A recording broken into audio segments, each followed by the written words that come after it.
We should be live. It says live. Delay. Yeah, there's a delay. It's mostly for you. Me. And we are live. Here we go. There we go. We're live. Cool. Make sure I've got everything going here. Do you need me to record on my end? So we are live. Hello, everyone. This is the live stream of the recording. Let me turn my baseball game off. Of the otherwise I'll get distracted. Of the 700th episode of the Pick of the Week podcast. Hello, everyone. Thanks for joining us on this Friday evening. TV's really turn off. Cool. All right. I'm sweaty. It's hot in Los Angeles. I've got a little sweat mop here. So we're going to do this show live as we've done before with all your questions. You can see them all here. And then yeah, that's it. Anything else? You guys have anything to say? Oh, Brian's here joining us. Hi, everybody. You'll have my full attention 3 seconds, and I'm sorry. For about a minute there, I totally forgot I had the pick of the week. Like, I was looking at the script, like, cool, this is the first question. And I was like, oh, wait, I got to talk about the book. Yeah, that's cool. No, I didn't put that in the script. I was gonna say classic Connor, but that's the opposite of classic. We only have two books. That's all right. That's a classic. Someone in the chat room says I need to call for makeup, and I do. I need powder. The thing about powder is it only works up until the point that you put the powder on. That's true. And then you're in that room. Like there's no like stop sweat. I guess there is. It's called antiperspirant, but it's very bad for you, and you can't put it on your face. Well, if this was a real studio. Ron is chiming in from the Mets game. We would be there would be some air conditioning here. There's not any air conditioning here. Yeah, that quiet air conditioning that you can only get in the high end places. I was in a studio a couple weeks ago as we get ready to go here. That it was a weekend, so the air conditioning was off because they weren't used to using it, and we were dying. We were like, "You have to turn the air conditioning on. We cannot shoot like this." Hang on, one of my collaborators just texted me a sloth theory. I got to deal with this. That's a new sentence. I was like, why is my pocket buzzing? Because I don't think I had it connected to anything with the chat. Also, yes, I do have Mr. Fantastic hair. It won't last long. Soon it'll just be all gray. Josh, are you ready? No rush. Just whenever you're ready, we'll go. Let's let people. Everyone, I've had a real life work emergency that happened just moments before we were supposed to do this. And I'm very close to being done dealing with it. And trust me when I say I am much less happy about it than any of you. And I apologize. And the more that I try to cover for it, the longer before it doesn't get taken care of. I can't believe I didn't put the names of the books in the script. That's real bad. I honestly can't. Like, I figure you have a spreadsheet for that. It's been hot. And also, I lost a couple hours to the fucking boys because of you. So that's possibly. How far are you? I finished. I was like, are you babysitting Josh's kids? Who are these boys? Oh, the television program. Yeah, I finished this afternoon. All right, let's do this. So people are coming. Back hurts already. That's a good sign. You and my wife, everything. So, Josh, you are doing the open if you want to start whenever you're ready. You got it. And we'll kick off. So, chat room's here. Play along as we go. Sloth theory. That's an album title if I ever heard. It's a good one, actually. It's not. Yeah, no, it actually, I don't think it was that good a theory. If I'm being totally honest. That might be a good. No, the title. That might be a good band name, quite honestly. But Sloth Theory is a good album name. Yeah, I agree. Maybe an EP. I always say that because if I'm not complete, anyway. Oh, God. 3. Are you going to be okay? I'm going to be fine. You have enough moisture. Well, the thing is, I had to shut the front door of the apartment, and now all of the shut the front door. No more cross breeze, so that's why it's getting suddenly very hot. I mean, like, I think we could deal with that.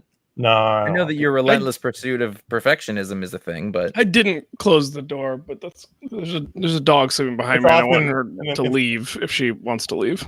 There will soon be a dog here, and I do not know what effect that will have on audio quality around here. Connor can famously remember old meetings we used to have it graphically where there was a dog just consistently barking all the time in the background. Mm-hmm. And the person whose dog it was gave no shits. Zero. Quiet Taylor. Oh, well. Are we good? Are we recording? Yeah, I guess we whenever- are always recording. YouTube's recording this for us. There we go. Okay. Then in 3, 2, this is iFanboy Pick of the Week number 700, brought to you completely live to other people as we do this by iFanboy listeners just like you. And somewhere people out there are there's a slight cheer. Yay! Yay. Like in the Holy Grail where there was much rejoicing, which is my favorite sound of cheering. 3, 2. Hello, welcome to iFanboy Pick of the Week podcast episode 700. I'm going to keep saying it. I said that to my wife the other day, and I was like, we're doing 700. She goes, Jesus. And I was like, no. I am Josh Flanagan. I'm here with Connor Kilpatrick. Hello. And, of course, Ryan Haupt, our A number one alternate. Hey, how's it going? Oh, he had a little moment there. Well, they could see it. I thought it'd be fun. We are iFanboy. We enjoy comic books so much that we keep doing this. We've done this for 700 not quite consecutive weeks. But we've never missed a show. If you think about it, like 2 weeks off a year, probably about 730 weeks in a row. Something like that. And that's not counting the other I can think of at least 200 podcasts we've done. No, not it's over counting 1,000. It's over 1,000. It's well over 1,000 podcasts. It's well. Oh yeah, sure. And we passed 10 million listens a long time ago. So yes, 15. We passed 15 as well. No shit. We've got a lot of backlog, a lot of catalog. We talk about the pick of the week. This week we will be talking about just the pick of the week, and we will talk about the patron pick. And after that, we are just going to read as many emails as we can cram in before we pass out from either heat exhaustion or fatigue or I mean, drunkenness is a possibility. I think it's important to note, if anyone has stumbled on this show randomly, this is not the show normally. What? Like if you want a normal version of this show, go last week's show. This is our celebration or anniversary show. We're doing all emails. It's not your normal situation. So don't judge the show by this show. We do this on the 50th. Fun. Well, no, and the other version would be like, don't listen to this wasn't your first one. Go, that was great, and then come back next week and you're like, what is this crap? Yeah, I mean, That's this show is a fun. lighter show. It's a Do you have an ice bucket? Yeah, I got an ice bucket. A looser show. Not your normal situation. I believe that he has fine champagne. He's gonna. I'm a little upset you didn't saber it for us here. I didn't. Watching. I haven't had champagne on this show since the infamous episode 250. So, in case anyone remembers that one, I literally blacked out during the show. I do remember that.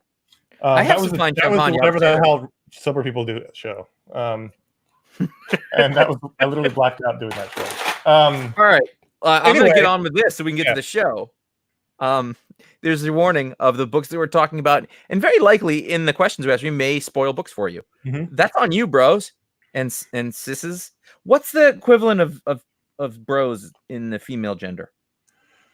Sisses, isn't it? Is there one? Ladies? Could be. I don't I'll know. say What is it? I'll throw out a lady dudes every once in a while. Lady dudes? Dudes and lady dudes. It's a little subjective. Whatever. Folks. Y'all. Just say there's y'all. going to be spoilers. That's up to you. Connor, you had the pick this week, which was beautiful because all I had to read was the pick and the patron pick. And I love you all for it, although I have read a lot of my books because I mean, it was unfortunate as I both hit puberty and moved this thing around that we are doing the show this week because it was a really good week of comics. I had a lot of books. I think I read 25 comics this week, and I had a great time doing it. And I had like 4 or 5 books I was thinking about the pick. I finished my books Wednesday. I didn't make the pick till Thursday because I really wanted to ruminate on it. I think obviously Batman Universe was up there, but I thought it was the weakest of the 3, but still terrific. Black Cat was incredible. Amazing Spider-Man was a great little one-shot story. I enjoyed that a lot. But at the end of the day, I went with Event Leviathan #4, Brian Michael Bendis, Alex Maleev, and yes, I know it's another Bendis book, and yes, I know people are making fun of us for it online. But the thing is, if you had been around iFanboy back when Bendis was doing Powers and Ultimate Spider-Man and New Avengers, he was getting the pick of the week just as often, just that no one was around to see it. Because we enjoy his work, and he's creatively rejuvenated, I think, over at DC. And I think the reason why this was the pick, other than it was a really great classic Bendis issue in which all the characters were in a room talking to each other, and that's where he shines. It's that the final page reveal literally made me yelp. And if I can get a comic to make me react in such a way, then that's a good sign. It's a pick week. Plus, Bendis got to do very Bendis-y things like the spiral page that made my iPad had a real hard time with. I kept trying to move whenever I moved the iPad around. But the reveal is that Lois has her own secret group of detectives working on this Leviathan case that includes Renee Montoya's version of the question, Deathstroke for some reason, Zatanna, Harvey Bullock, some dude in a black suit, I don't know who it is, and Elongated Man. Isn't that's got to be Constantine, right? I don't know if he wears a black suit and a black coat. Yeah, I guess. Well, but maybe they're just in shadow. But Elongated Man, people have been asking about him. People wondering why Plastic Man, and even I, in this issue, was like, really, why is it Plastic Man and not Elongated Man? It should be Elongated Man. And then there he comes right in the book. So this was a classic Bendis issue that now I'm really excited for because, A, I'm really invested in this mystery of Leviathan. Who is it? Why is it happening? I know it's not really affecting any other books. It doesn't really matter. I'm really enjoying it in this closed box context of this world that's happening within this book in a little bit in Superman books, but not really. I don't know who it is. It's exciting. It's fun. I feel like the breadcrumbs Bendis is laying out is a lot of fun. Batgirl reappears here after she disappeared after the first issue. She's inside Leviathan and she gets a message out. Superman is fun in this issue. And Green Arrow continues to be great. I think Bendis really should write that Green Arrow book we keep talking about. Yeah, no kidding. And I think that just to add to the other, you talked about Bendis, being creatively reinvigorated in that, but almost more importantly is that Superman is reinvigorated. Mm-hmm. And we had been enjoying Superman for the past year or so. Yeah, Jurgens was doing a good job. Yeah, and those were really fun books through there, but like this is a little bit of like the Superman we've been waiting for literally as long as we've been doing this show, outside of some of the miniseries and special things, Mm-hmm. All-Star Superman, notwithstanding, or a couple of other things that have happened, Darwin Cook, stuff like that. But I think this is the first time that both Superman books and then this other event thing have all sort of really been delivering on sort of what the idea of that question is: why can't anybody just do Superman right? And then we got through those movies, like it was not a good time if you really wanted great Superman, and now it feels like it. And oddly enough, I think that the common wisdom is that as you get older and more mature and you like different types of comics, Superman doesn't have it for you as much. And I feel exactly the opopposite. Yeah, I would like, think that would be the opposite. Yeah, no, I mean, like we need Superman more than ever now. Yeah. And Bendis gets it, but also at the same time, he does all these other characters really well. He has a great Batman and a great Batman Superman situation. And, I don't think I had realized it exactly, but geez, the Green Arrow is just lovely in this. Even Damian's okay in this. Think about that. Well, I'm not going to go that far. It's in his okay. Bendis' milieu to do that kind of character, but yeah. Also, Bendis is not a guy who's going to be intimidated by Superman. True. Do you know what I mean? He doesn't really. The sacred cows don't scare him. I almost wish he would write Wonder Woman because clearly that's still a problem. But he's not afraid to have Superman have some fun. He has personality. We always talk about it. He's better with his personality. He's better when he jokes around a little bit. He's better when he's not just this far off Boy Scout. And we talked about his books all the time. His action comics, Superman. But this is a great team book. It's not quite the Justice League, but it's pretty close to Bendis doing that. I mean, you got characters like Manhunter and Plastic Man in the question here, but still, it's a teen superhero book with Superman and Batman in it, so it's pretty close to that, and it's fun. The scene where Superman really needs to talk to Lois and Batman alone, and he dismisses the rest of the team, and Green Arrow's like, "I'm not gonna lie, my feelings are hurt." That was a great scene because he's a Justice Leaguer, but he's not allowed in the room. And it's just really fun. It just continues to be really fun. But the bits of the conversation around that were really good. You get it? Yeah, I do.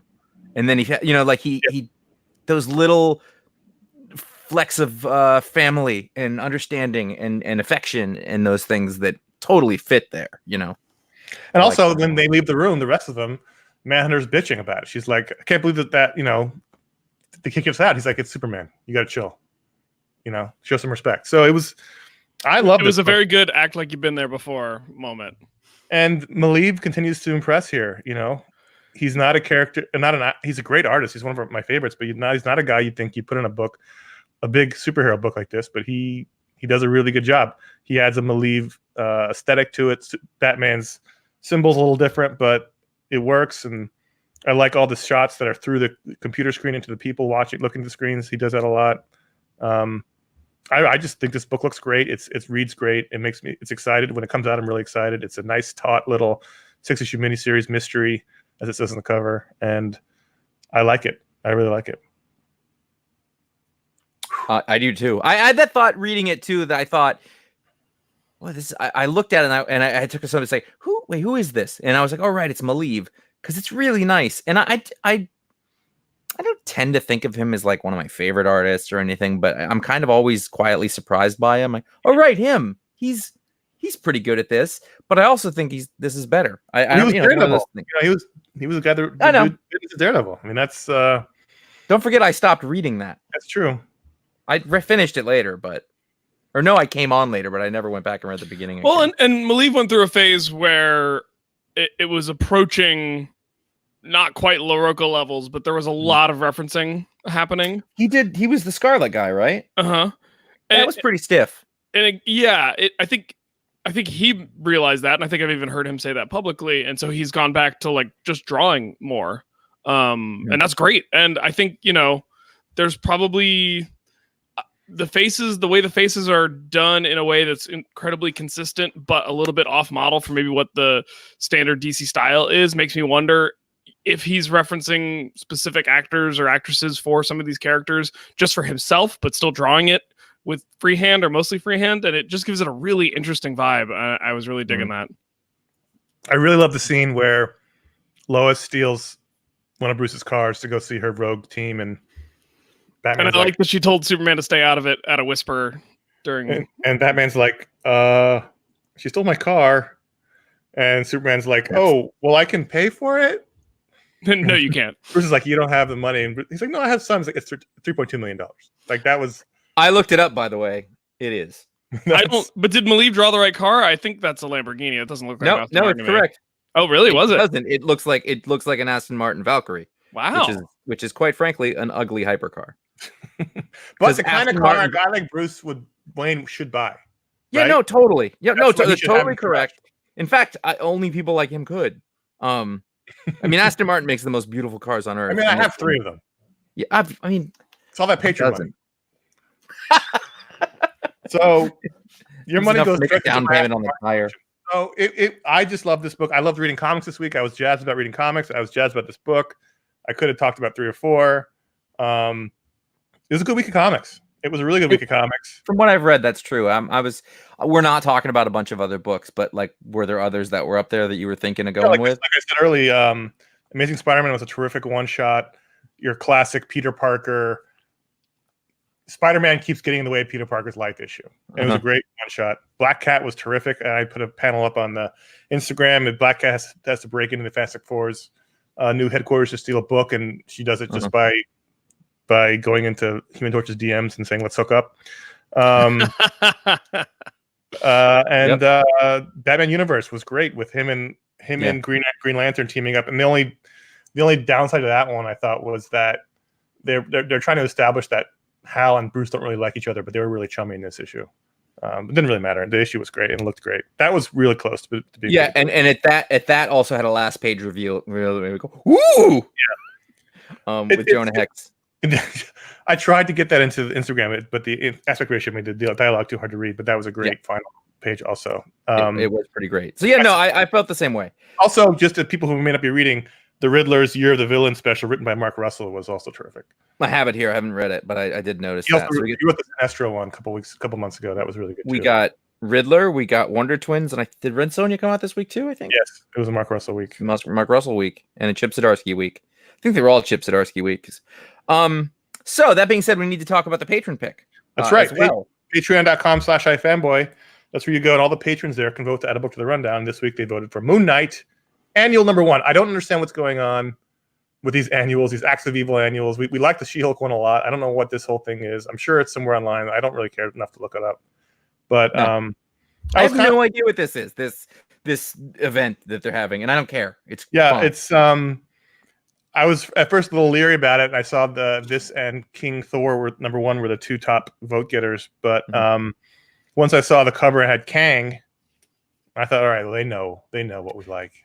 Well, and I think they were making up for Spawn last week. Well, let me hip you to something here.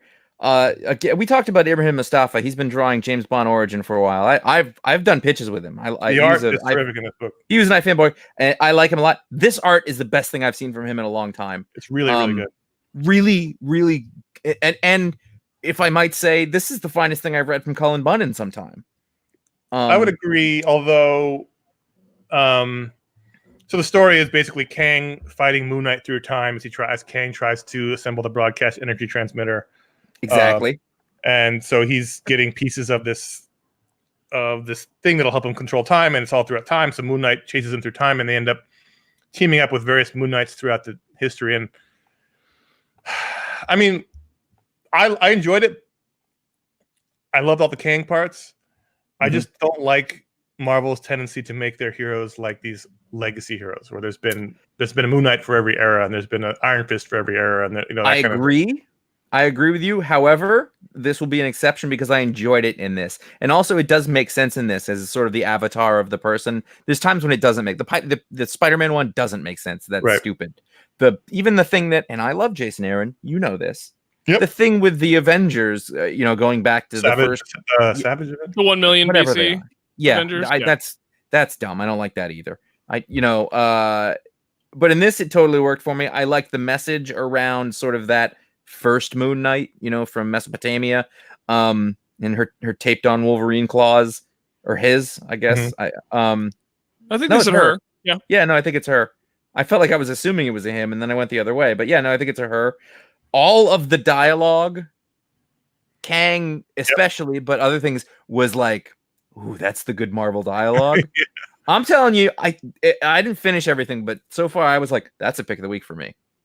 Well, it's Kang, and Cullen Bunn writes a really good Kang. Very good Kang. That's what I came away with. And I haven't read a Kang story in a while, and we love, Josh and I love Kang. How do you have a? Oh, I love Kang. Absolute huge fan of Kang. Yep. And also let's note, like, there were no modernizations of the suit. Yes, it was in all of its tunic and thigh-high boot glory. It was purple and green. There was no extraneous collars that didn't need to be there. It was Kang. And also, I would like to point out that in Kang's future, he has a police force who dresses like Kang. And that is also excellent. I'm just waiting for him to show up in a movie, and then they will change his costume in the comics. But until then, we can enjoy Kang at his purest Kang. I mean, if that is the number one reason to not have him show up in a movie or a TV show, is that it will mess with the purity that is comic book Kang. Though it's almost the one untouched corner. But every time I think that the Marvel Cinematic Universe isn't willing to lean into some of the more outlandish stuff, and they do, and they pull it off, I'm always pleasantly surprised. So I think they could do it and just really go at it legit crazy Kang style and still have it be good. It's just, I think whether or not they have the guts to do it. I think my guess is that what they do is they probably do a mock-up of all of those things, and then some of them are like, that is not going to work. Like, I'm guessing Kang is going too far.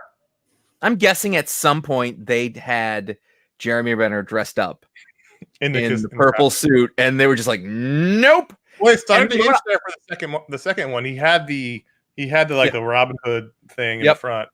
And I'm not even saying that's a bad choice. I get that. So, but Thanos is pretty much Thanos. They got rid of the helmet. They don't like helmets. Yeah, but you pay actors a lot of money to wear a bunch of dots, but they get rid of wear a bunch of dots on their face. The Thor helmet and the Loki helmet. They don't like helmets. Loki's helmet, as we've talked about before, defies the laws of physics. So. Sure, but it's cool. Ryan, what did you think of this issue? Josh and I clearly enjoyed it. Of the 2 issues I read this week, this was good. It's a good issue.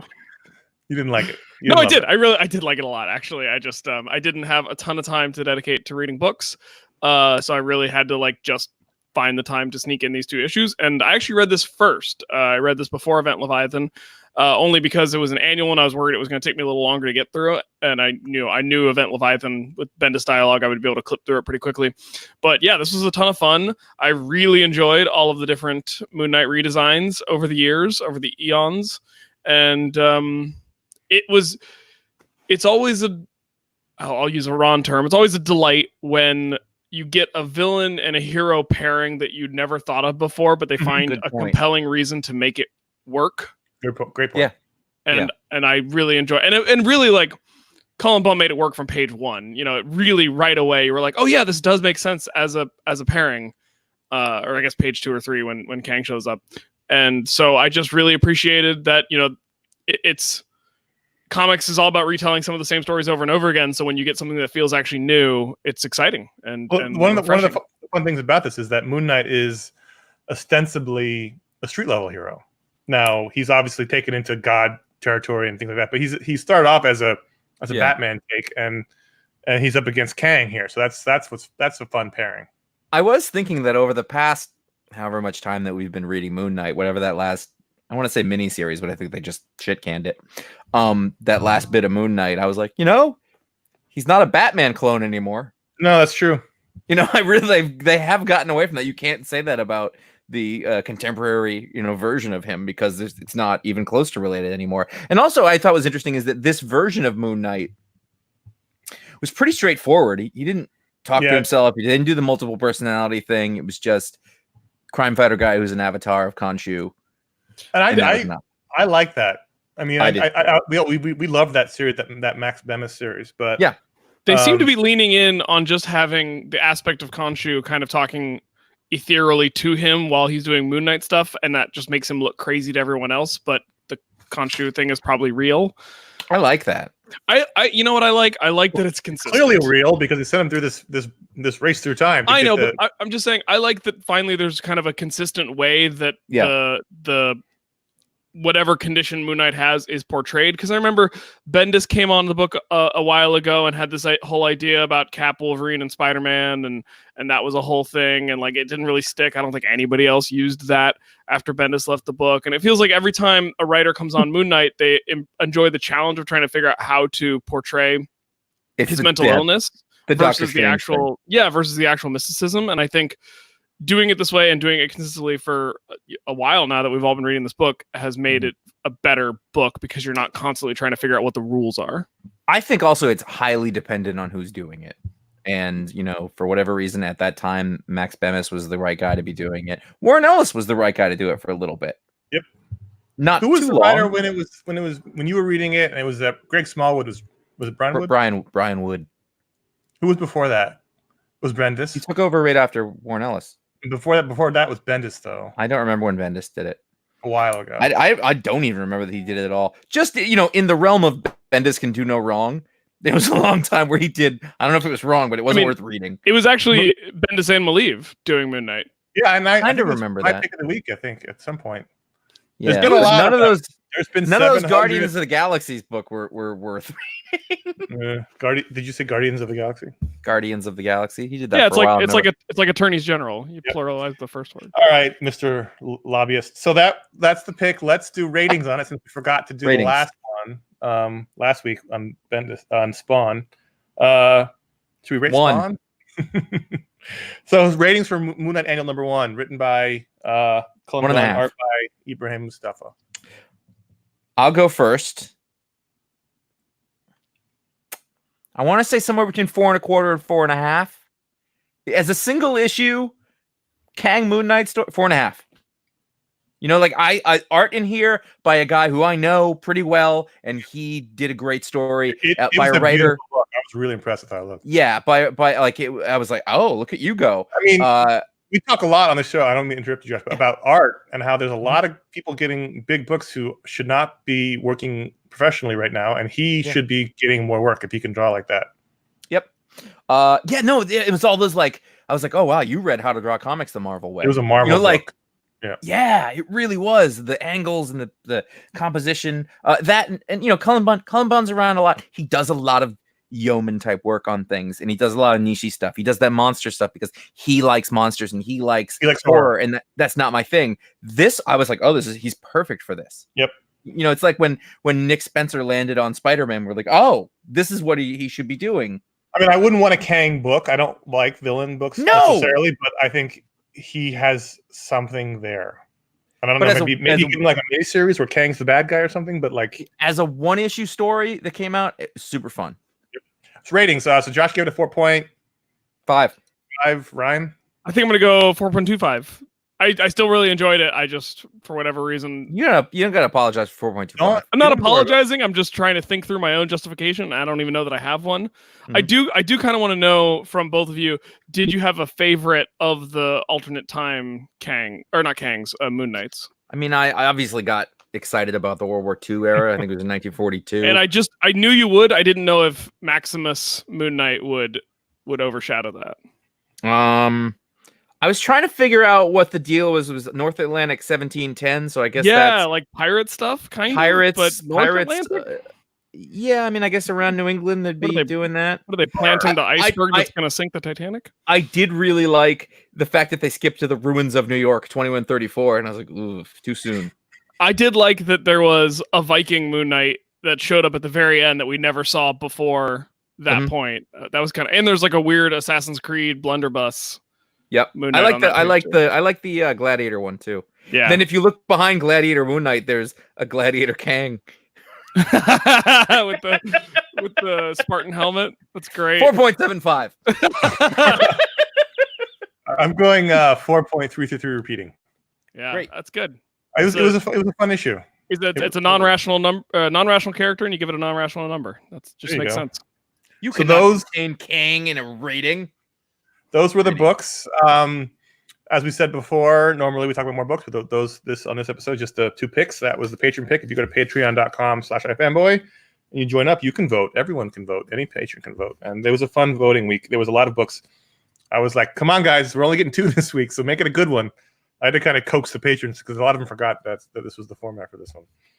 So that was fun. So let's do some emails. As we mentioned before, we asked for your emails. We got a ton of them. We got more than we got last time for 650, and we're excited. So let's do the quick caveats. A lot of you wrote nice things to start your emails off to celebrate the episode. We cut those for time, but we read them all. And thank you for the nice words. They're very thoughtful and nice, and we feel moved by it. And if we didn't get to your email, we're sorry. We can't do them all. There's too many. It would be a 10-hour show, and Josh will get divorced if we do that. So we got stuff to do tomorrow. Right. So we can't do that. So we'll do as best we can, and then maybe we'll get to your emails on a different show. So thanks for writing in. So let's start off. Ken J from the Great White North, which I believe is Canada. In between Minnesota. In between beaver hunting and maple syrup tapping.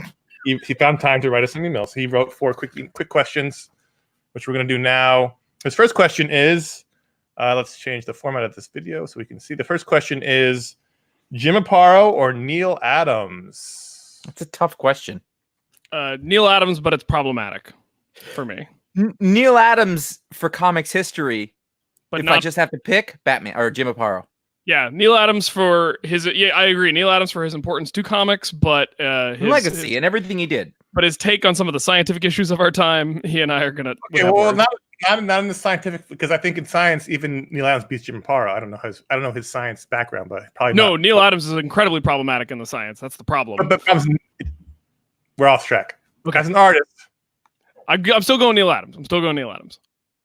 It's hard because obviously Adams is, I think, technically a better artist. Obviously, he changed the industry in ways Jim Aparo didn't. But as a kid, growing up with the comics, Aparo was like the face of DC. He not only did all the Batman books, but he did the Brave and the Bold books.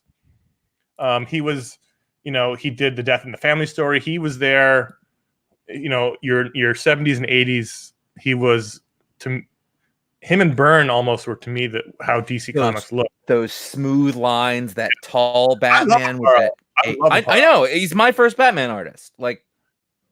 So it's tough because Adams is a giant and literally changed the industry, and he's. I mean, Adams is what comes after Kirby, right? So if you're talking about all-time creators, you'd put Adams in the list higher than Aparo, but But if right now you said if you get one of these guys to draw you your ideal Batman book, I'd choose Aparo. It'd be hard. Move along. My My question question for I Ken, thought these though, were quick is, are questions. you- I thought it was like one word answers, but Well, this is the problem with this show. This is why we can't do them all. Number two, Miles Morales, better than Ultimate Universe or in a 616? Ultimate. I mean, I think he's Yeah. he's useless in the 616. Yeah. The issue that came out this week was really good. Just like they haven't all been, but this week's was actually a really good issue. What's great though, I'm sorry I have to do this. There's a bit where Jefferson Davis, and I'm just gonna let that sit there for a second. Yeah.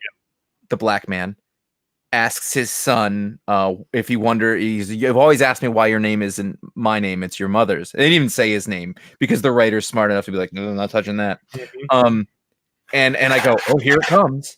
They're gonna address it. And I was all excited. And it ended up that the answer was my dad was a bad guy and I didn't want to carry on his name past you, so you got your mother's name. And I was like, whamp. But then also I realized if not, his name would be Miles Davis. First of all, Ron's making jokes in the chat room for everyone Sure. who can't see it. So I hope he enjoys the Mets losing right now. We're all agreed Ultimate, so we can't. Let's move on to the next one because there's a lot of questions. So the next question is Man Bat a good villain? Yes. Sure. Don't care. Next question. He's got two more. Would Jefferson Pierce make a good Batman? No. Jefferson Pierce being Black Lightning, if you don't know. Jefferson Pierce makes a great Black Lightning. And I don't really think. I mean, Dick Grayson barely makes a good Batman. Terry McGinnis barely makes a good Batman. Like I'm kind of a Bruce Wayne purist when it comes to who should be Batman. I think that's correct. I agree on his face. I don't know if I could get behind a Batman with superpowers, but I did think about it this week because Batman the Outsiders came out, and I'm still reading it mostly because of loyalty to Brian Hill, but it's not a very good book. I like Jefferson Pierce. That's why I wouldn't put the burden of Batman on him. Temperamentally, he's a good Batman, and personality-wise, he's a good Batman. I don't know if I'd want a Batman with powers. That's I all really liked him in The Detective that Brian Hill wrote. Yes, he was very good in that. That was the prelude to the current series. Yeah. And then finally, Ryan, can Ron come back on when House of X and Powers of X are done and recap them? No, he cannot. Let's go to the next question. You gotta Josh, be a patron for that. Number 2. Jeremy G from Vancouver, Canada. I'm gonna assume that Ken J was the defenseman. Jeremy G, I'm guessing a forward. We'll see if we have the other two positions and a goalie later. Have you read Sarah by Garth Ennis and Steve Epting? If so, what did you think? Have you tried out other TKO stuff? I think the TKO business model would preclude you talking about their books on the regular show, and I'm curious to find out if you like this as much as I did. For me, reading this was like finding buried treasure. First of all, look how sweaty I am. This is a mess. So this email came in, and I've had Sarah sitting on my shelf for a while. Haven't got around to reading it. Really wanted to read it. It's a Garth Ennis doing World War II story. So because we got this email, I read it. Wow, it's amazing. It's Garth Ennis doing war story with Steve Epting. One of the things we talked about in the past is that when he moved to Dynamite, and was it Avatar? Who's doing it also? Yes, Avatar. Yeah, I think he did some Avatar stuff. The war stories went to Avatar. The art is not of the quality. This you've got Steve Epting, so it looks terrific. It's kind of a cross between the Night Witches and because it's about Russian female snipers. And by the way, the reason when you know the Russians are the most badass people on the earth is because they let women fight in World War II and no one else did. And sent them to space before we did. I was about to say that. Yep. It's really good, Josh. You would love this book. And I have no doubt. I know exactly where it is. It's sitting on my desk. And I'm not gonna not read it. I have so many. I have so many things in progress. I know. I have no doubt. It's actually a really fast read. So now let's talk about TKO really quickly. First of all, so their business model is they release all their formats at the same time. So, for instance, take Sarah. You get a Sarah trade at the same time. You get this box set, which includes the entire miniseries in issues. and then you get also the digital release all on the same day. That's their whole business model. And also, in addition to that, is the single issues are giant sized. Mm-hmm. So you really can't tell on the screen here without something to compare it to. But this is like giant sized. So I don't know what you do with this as a comic collector. But the question is, what's the question here?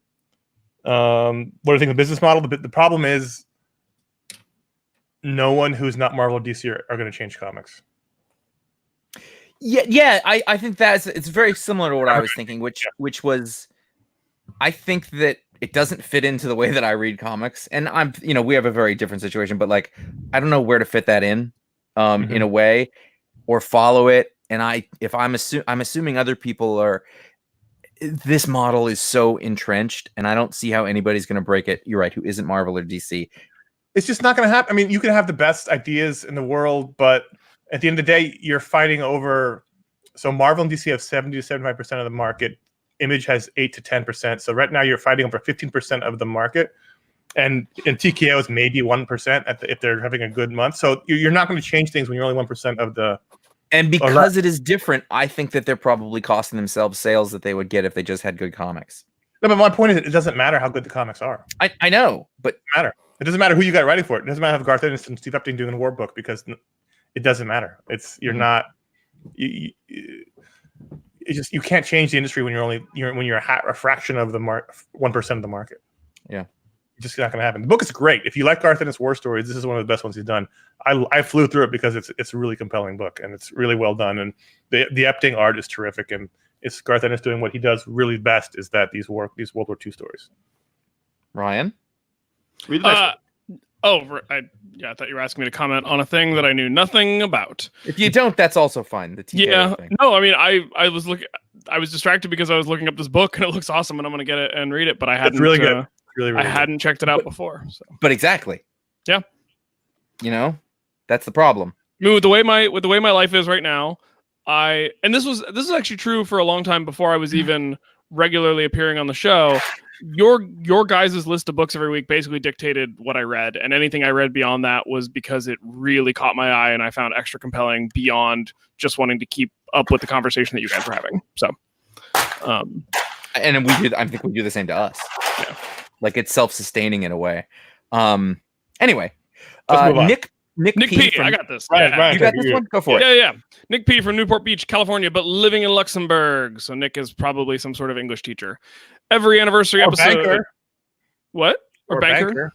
Yeah, that's fair. Write in, Nick. Let us know if you're a banker. I hope we don't. It's not our business. Go ahead. Well, maybe if it might affect. If you're a banker, let us know. I have some questions. I got too many cars. Every anniversary episode, I always try to write in and ask some interesting questions about something topical in the state of the comic book industry. But this year, I couldn't really think of anything interesting. Besides DC not knowing what they are doing with their old continuity, it seems the industry has sort of leveled off. Digital comics are here and have their niche, along with physical comics. There doesn't seem to be any universe-changing events on the horizon for comic stories, or even the industry itself. So my question is this: besides just reading, making good comics, where do you see the comics industry going in the next 5 years? You know that poster of the cat that has its claws barely in it? It's just hang in there. Mm-hmm. That has been comics for the last 5 years or so. And we're either going to stay in this stalemate until somebody crumbles. Something's going to crumble. Like it's either got to stay exactly like it is, or it's going to fall apart before being rebuilt. In the next 5 years, you think? I don't think anything's going to change in the next 5 years. I mean, the only thing that could happen depends on what AT&T does. What AT&T will do with DC, and if that's the only wild card. But if all things being equal, I don't think in the next 5 years anything's going to change. It's going to be exactly the same as it is right now. So it'll stay in this stalemate, though. Like, I mean, AT&T is the true wild card. This is, yeah. I don't know if people who aren't up on the industry realize how much of a real big deal the AT&T purchase of Warner Brothers was, Time Warner, because this is the first time I've seen pros worried. They're looking at the books and they're going, well, this, they just changed how they paid the pros. Mm-hmm. That's freaking people out. Like, this is the first time things are actually really changing. We talked for years about, the anxiety about the industry collapsing, and that's always, the hysterical comic fans worry, but like this is the actual time where you're a little like, ooh, is this really going to change things? You think about it this way: if AT&T decides not to stick with the model and they want to try something else, it's a risk for them. But if DC folds as a publisher, If they stop putting books out, the stores will collapse because it's right, 30% of their income, and they don't have those kind of margins. yeah, and like as a sort of, I'm guessing it isn't so much to for AT&T to be like, well, let's try this. If this doesn't work, we'll shutter it, and it's fine. Yep. I don't know. That's very much a worst case scenario, but I don't think it's an impossibility. But I'm also talking a little bit out of my ass. Brian R. from San Francisco, California says, been thinking about this question since snakes had legs. Are there a series? But by the way, many people told us how long they're thinking of the questions, and we'd always appreciate that. But thinking about this question since snakes had legs, are there a series you don't read, but know you would enjoy if you had the time to read them? If so, why do you think you aren't reading them? For example, I know I'd enjoy Jason Aaron's Thor, but by the time I heard, by the time I heard about how good it was, I was too far back to catch up. So, first of all, you can catch up with trades. That's not a big deal. But that's not the question. So, are there any things you think you might enjoy if you were reading, but you aren't reading? The answer could be no. I don't think the answer. I think for me, the answer is no. I mean, Sarah by Garth Ennis. I mean, like, there's lots of things. Like, there's a whole bunch of stuff that I don't read that I'm sure I'd like. Part of the reason is I don't know. The other reason, I have a stack of books that I want to read that is years back. Like, I have, I have a full-time job. I have this, which is a part-time job. I've got 2 kids. I've got, I want to play music and ride a bike. Like, there's not enough time. Right. And like, the thing is that I keep reminding myself about is that as we go forward into this bold new era where there is so much media that you can't get to everything you might like. You won't. You will watch 1/4 of the Netflix shows that you might like. It's too much. It's too much. And I don't want to be a full-time comic book reader.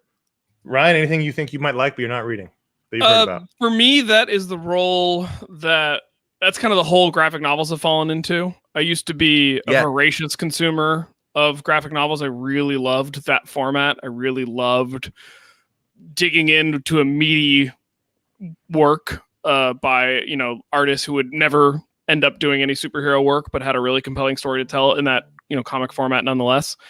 And so that's the thing that makes me a little sad about. I have a stack of graphic novels that I just never seem to quite have the time to get to. You guys were talking about your reading habits and how you read novels certain days of the week, and then you have to read your comics other days of the week.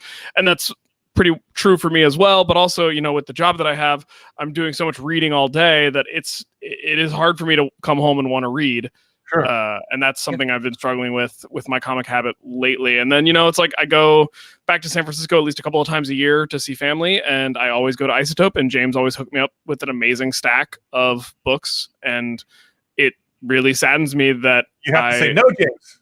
I don't, though. I mean, I say no to some things, but it bums me out that I get all these really awesome graphic novels from him that it takes me a year and I still barely get to any of them. So that's for me. And then Snakes Had Legs, probably sometime in the Jurassic, but the transitional record of lizards going into their waiting for this current legless configuration is not a very well preserved fossil record. It's a debate whether it was a marine transition or subterranean transition. But hopefully we'll find some better fossils as we continue to explore this wonderful world of ours. Josh, do 6. I will do 6. Eric F. Please talk about Once Upon a Time in Hollywood. Take as long as you need. Thank you for that. We're not going to do that because it's going to be in the year-end show, but just not long from now.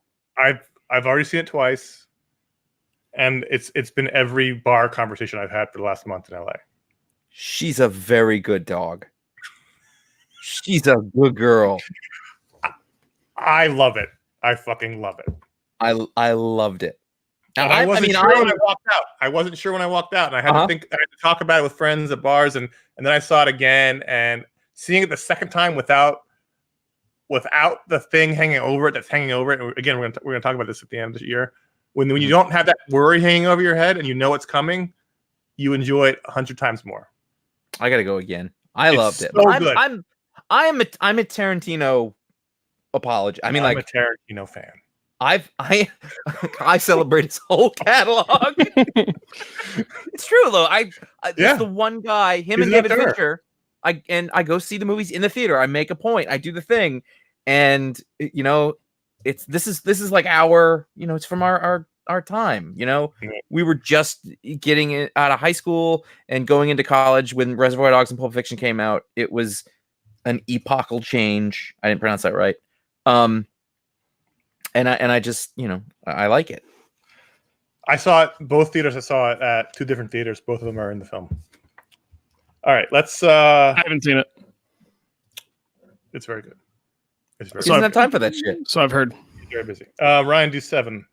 JK. That's the name J, the 3-letter name, and then the letter K. I wasn't saying, just kidding. Is that the guy from Jamiroquai? It is. Yes. He's retired to South Carolina. And he's been thinking about this question since I started listening in 2014. And you were referring to various pros as personal friends and associates. When I went back and listened to the early episodes, it seems like you really came a long way in getting to personally know people in the comic industry. I'm really curious about reviewing the work of people that you like and know. Does that ever get awkward, and has it ever led to tension in your friendships? And how do you balance maintaining objectivity and keeping friends?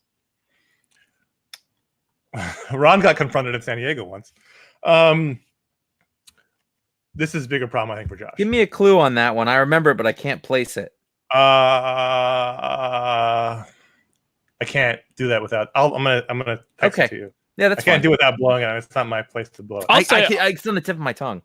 I will say that Wait, hold on. I'm sorry. What I'll say is he quoted Ron's review back to him. Do you remember that? I remember the act. I was going to speak to my own experience if no you guys shit. vamp. No, go ahead. You have more. You have almost more experience with this than us. So I have a couple of really good friends who are comics creators. One of whom is a pretty outspoken conservative in his political ideology, which is not the same ideology I share. And so really our issue was never about the work. It was always just about like arguing over politics stuff. And it really never became an issue unless he would say something publicly that I then had to be like, oh, well. And the thing that got me, or the thing that always kind of perplexed me, and this is something that's been brought up with the discussion around someone like Orson Scott Card, is that like Orson Scott Card as a writer wrote, Ender's Game, and that's a book that is all about finding a way to have empathy for people you don't understand. And then Orson Scott Card as a person doesn't seem to be capable of doing that. And I had a similar situation with this friend of mine where it's like the books that he was writing were so full of a compassion and a worldview that I found really compelling. And I was drawn to him because of his work. And it was me wanting to talk to him about his work that initiated our friendship in the first place, that I actually found it a little discordant with how he viewed the world outside of his work. Because I was like, how can you write these books that seem to be portraying the world in the way that aligns more with my view of things, and your own personal views aren't that? And I think that just comes down to A, he's a good writer, and B, you can interpret, I can see what I want to see, and I can find my point of view in the work because it was well written and well done. So no, it never actually came up as an issue in like being awkward about talking about the work. It was just our interpretation and how we felt about the work and how that reflected our real world existence. Connor, you're friends with some folks. Not as much as I'm friendly. Mm-hmm. I would not say I'm friends with anyone in the comics industry. No one's ever been to my house. No one's ever. There's no one I'd ask to move or invite to a party. Okay. I'm friendly. I'll certainly. Mm-hmm. We've been seeing these people at Comic Cons for 14, 15 years, and I've had drinks with many of them, hung out with them at parties, and I've talked to people on the phone outside of interviews. Like I'm friendly, but no one I would call friends. But it's still difficult because, you know what? I'm going to back up and say it's not difficult. I think the biggest thing that it teaches you is that there are human beings behind the work. It's very easy to have them be abstract names on a page that you can rage against on the internet. But when you meet them and constantly see them all the time in person, and you have a drink and you talk about things, then you realize, oh, there's a person here. I remember distinctly one year at New York Comic Con, this is at least 10 years ago, we were at an event, and I ended up at a table with a couple of pros. One of them was Mike Norton, who we love. Mhm. But I had just written a piece on iFanboy.com about how I was dropping his book, and hanging out with him, I was like, "Oh, was I objective enough? Did I take glee in it? I hope I didn't take glee in it." That was my process in my head. It really focused me on you got to be objective about the work, and realize that these are people behind. There are people behind what you're talking about. That was really the biggest lesson from hanging out with these people. Is that, and then we always heard from people who said they appreciated that we were objective and not, I think Judd Winnick told us that once. Yeah, he did, and it sticks with me. Yeah, we always appreciate you guys are objective. That's what he told us. Yeah, so if we give somebody a bad review, it's never vindictive. It's not one of those. And we take that really seriously anyway. But I think that is a really good point that you make about like, oh, these are people. Yeah. So you can't just rage on the work. You have to have a reason. And that's why like I hate writing bad reviews. People love it when we do. They love it when we make fun of books, but we always have to make sure that we are talking about the work. But so at the same time, I think I probably have a couple of friends who are closer than you. I don't live near anybody. And also I haven't been to a show in a while. Right. So I got friends who I was fairly close to, and I'll text stuff. We'll have personal conversations and things like that. Yeah, no, I'm definitely friendly with a bunch of folks. And that's really because I genuinely believe that comic book professionals are my favorite types of people in the world. Like they. And there's nothing wrong with that. I mean, there's a long history of. And it's not Pauline Kael. It's a reporters and their subjects becoming friendly because you spend a lot of time with them. Mm-hmm. It just happens because you're all human beings, and so you obviously have similar interests. Like if you watch the Post, Bradley was friends with Kennedy, and mm-hmm. what are you gonna do? That's just what happened. And I come from a family of newspaper people. My whole father's side, everyone works in the newspaper business. My first real job was at the Associated Press. I worked it for 4 years, so I come from that background, and so I try to keep it at arm's length as much as I can. But mm-hmm. it just ends up happening when you see people when we were going to 5 or 6 shows a year, and we saw the same people over and over again, the same mm-hmm. parties, the same things. It's hard to not become friendly with them. And it's also that summer camp vibe because you're seeing them. We're all seeing each other when we're there purposely to have a good time and establish relationships and make friends and make collaborations happen. And so, it's that sort of thing where you learn just enough about them at a show to feel like you like them and have a positive feeling towards them, but you don't really know them as a person. And so once you cross that threshold to Josh's point about having people that he'll text, or, I've even stayed at people's houses for the night when I've been on a road trip or something like that. Mm-hmm.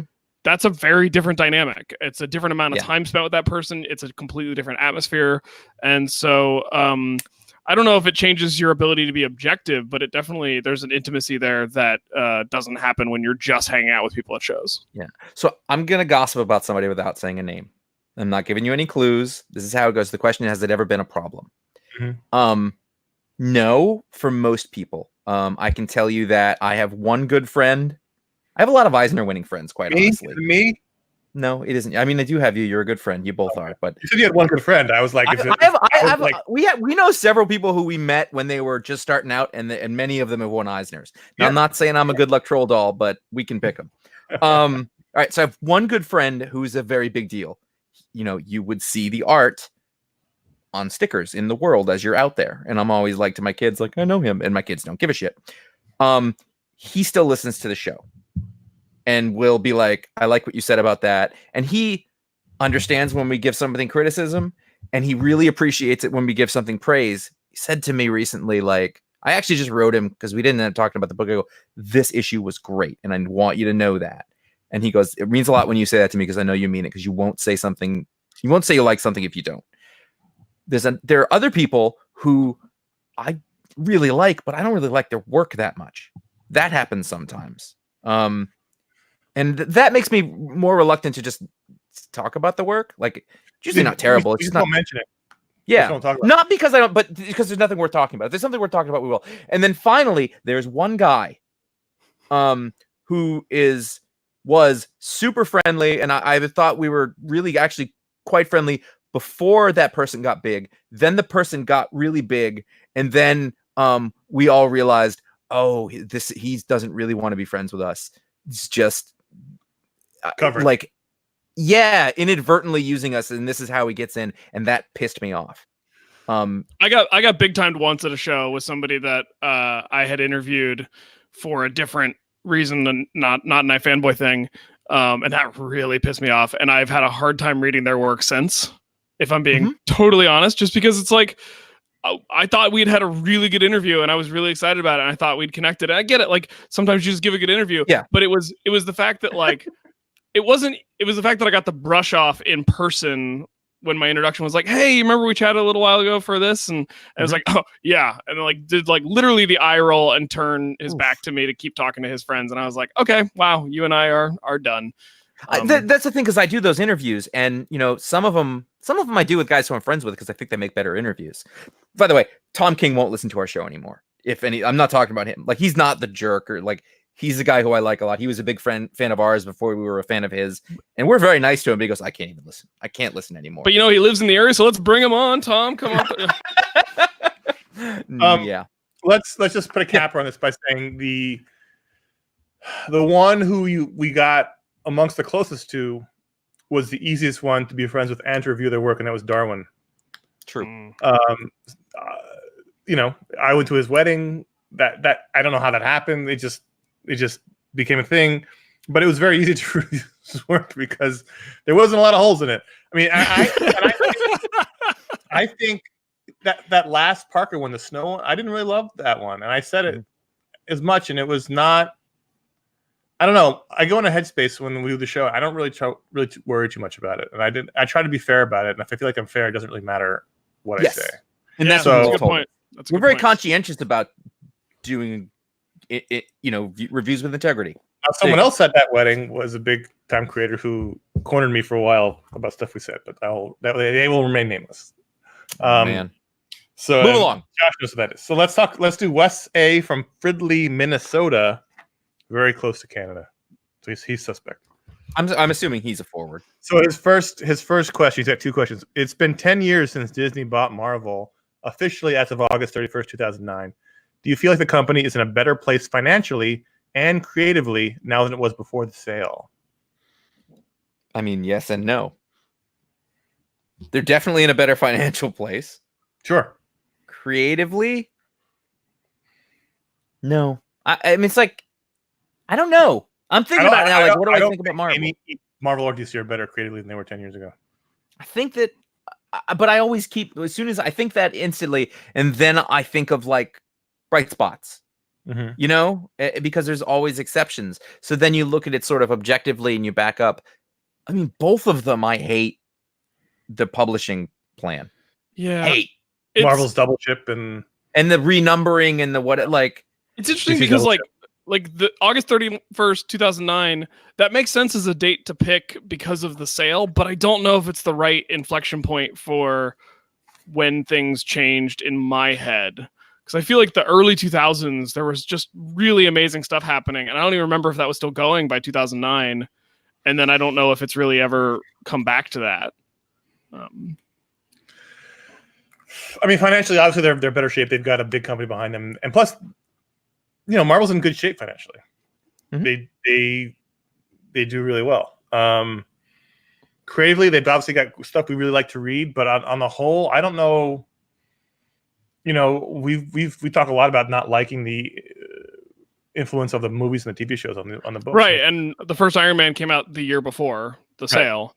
So, and we've talked. I mean, even just thinking about how annoying the costumes are now because of the movies. Like that's something we talk about all the time. And it's not, I don't think that's a frivolous complaint. Like there's the fact that the comic book design aesthetic, which is an iconic, American art form, is being infiltrated by what looks good on an actor on a movie set. Designer decides to design. Yeah. Like I don't think that's a good trend. The Kirby designs are out the door and in comes whoever designed a costume in Burbank. And why is it that the Flash is the only one left?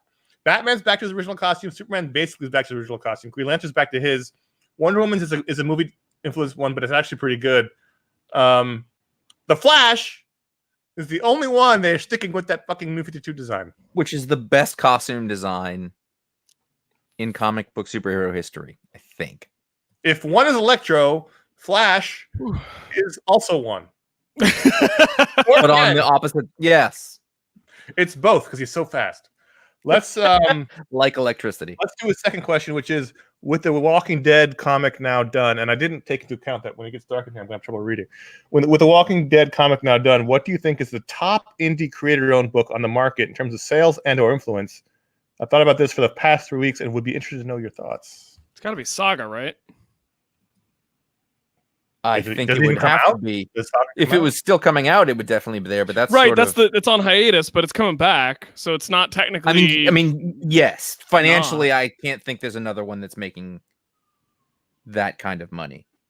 But I guess influence is a different question. You know, I would argue it's probably still pretty influential. It's probably still pretty influential. It's definitely the top graphic novel seller. Like I don't think you guys get your the weird sexy fantasy patron pick from the other week without Saga, right? Oh yeah, the Chips Zdarsky Krasenko one, White Tree, I think it was. I don't think you get. Yeah, no, you're right. I don't think that happens if Saga didn't happen. But is it influential? I think that's a metric by which you can judge influencivity. I made that word up. It's certainly, I think, influential on the types of books that you started seeing it image after that, because not in a good way. There's a lot of like high concept sci-fi and fantasy that blend elements of the two. That's true. And have like a lot of overt sexuality and a lot of, wacky zany characters like, oh, he's a cute little seal person, but he'll kill you, and it's that kind of stuff. No one's even close to doing it as well. Yeah. I stopped reading it. Yeah. You stopped reading Saga? Yeah. I still read it. I still really enjoy it. I think it's. I need to get the trades. I dropped off at one point. And there's a question related to that later. We'll get to it. Josh, do 9, but skip this second question. You got it. Lucas from Neuglenbach, Austria, says, in your video show about best first issues. Oh, Jesus, how long ago was that? No, Josh, skip to the second question. I thought you said skip the second question. No, you did say skip the second question. Skip to the second question. I'm here for you, Josh. You were doing it right. Could you imagine that in the next 5 years we will see a Marvel comic co-written by Ron? No. Third question. He's not a writer. In my perception, one of the he works for the digital content side. He's not involved in the comics whatsoever. And also, he's one of the only. No, but he's also one of the only people who's ever been in the orbit of the professional comics industry who does not give a shit about making his own comics. Never has. That's true, but he literally works there. Although like a lot of people. A comic anyway. Continue. Exactly.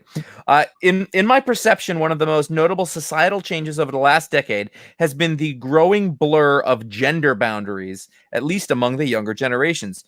We should not answer this. Do you think that mainstream comics will reflect that, or will we continually be shown the prototypical, especially male image of the 1950s? Comic books is reflecting that, and it always is reflecting the stuff that's happening in society. You've just seen every female version of superhero comics go. There's gay characters all over the place. It might be a little slower than what's happening, but it will absolutely reflect that just because of the nature of the people who are making it.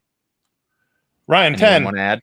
Yeah. No, I think you're right, Josh, and I actually think it's really cool. I think it makes for a lot of interesting stories in ways that you couldn't have told them before. And I mean, books like the X-Men are perfectly designed to tackle issues like that, and they always have been, and they always will be. And we can't even imagine what the thing our grandkids are going to be like telling us we were wrong about right now, even if you try to be as hip and with it as possible. So that's kind of my take on it. Is you're behind on your wokeness no matter what you do, especially when you try to future-proof your morality, which is impossible. 10.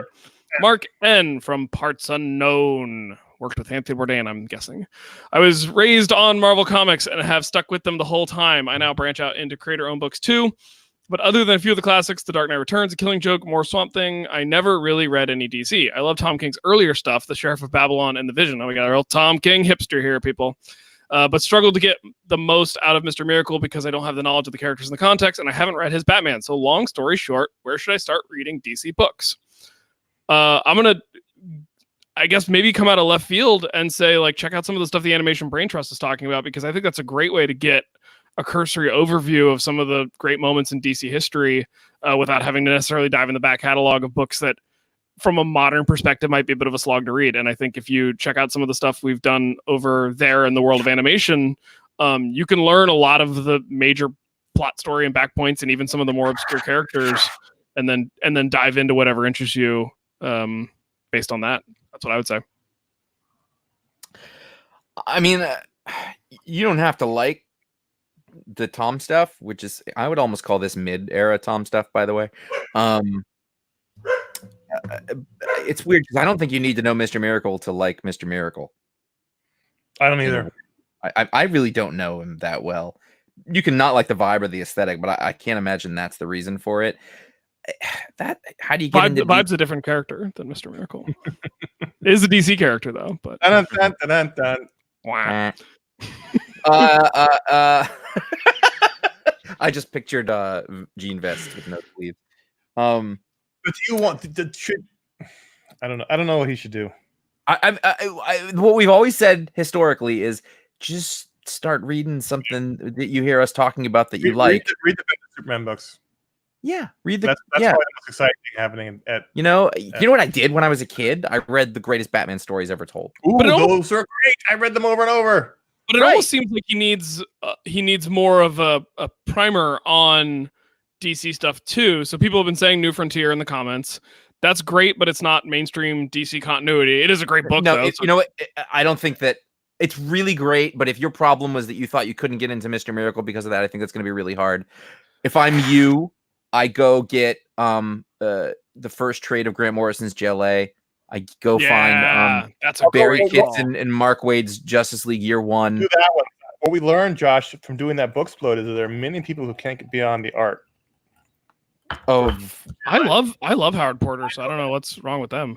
I would also say if you liked the Alan Moore Swamp Thing, DC put out a collection of a bunch of Alan Moore's different DC work from over the years. Mm-hmm. Go check that out. It's got a good mix of some more mainstream stuff. I think the Killing Joke's even in that, but it's also got Whatever Happened to the Man of Tomorrow, which again, not continuity, but like teaches you a lot about the character of Superman. It's also got For the Man Who Has Everything, which like is it can make you cry if you read it in the wrong frame of mind, or maybe the right frame of mind, depending on whether or not you need a good cry. It really depends on what it is you want out of your comic books. What about Grant Morrison's current The Green Lantern? No, too weird. I think it's a masterclass to a certain extent. But I don't know. I feel like it's advanced. Let's do number 11 here. Owen M says around 2013-14, it seemed like any creator with any sort of following was leaving the big two to start an image series. Many of them made a point of announcing that they were done with work for hire work. Almost all of them have come back at some point since. Rucka, Gillen, Fraction, Hickman, etc. The whys of this are fairly obvious and uninteresting to me. But do you think this is a good, bad, or neutral thing over the next few years for the big two comics? Personally, I'm excited. I think I mean, obviously it depends on the work, whether you like that stuff or those things. This is like, if you're going to quit social media, you don't say, I'm out of here and I'm not coming back. Goodbye. Because you'll be back. They all come back. Every time somebody makes one of these proclamations like I'm done with it, other than Robert Kirkman, who really doesn't have to and seems to really not want to, it seems like a bad idea because sometimes they just want to do it and have fun and it doesn't matter. Also, what they'd learned is that the work for hire, or I'm sorry, the creator owned market is changing drastically, and where Image was way up here, it is not there anymore. And the same kind of things aren't happening. Am I excited? It depends on the work. I think we just talked about early 2000s, which for us was a really wonderful groundswell of creativity because everybody was out of money and they were just doing books because there was no hope. They were just doing good books because they got a chance to do good books, and the work was great. A lot of those same people kept going as it kept getting bigger, and some of that work started to get boring. That's what happened to a lot of those folks. So they come back. Some of it's good. I think Greg Rucka is a really good example. We were huge fans for a long time.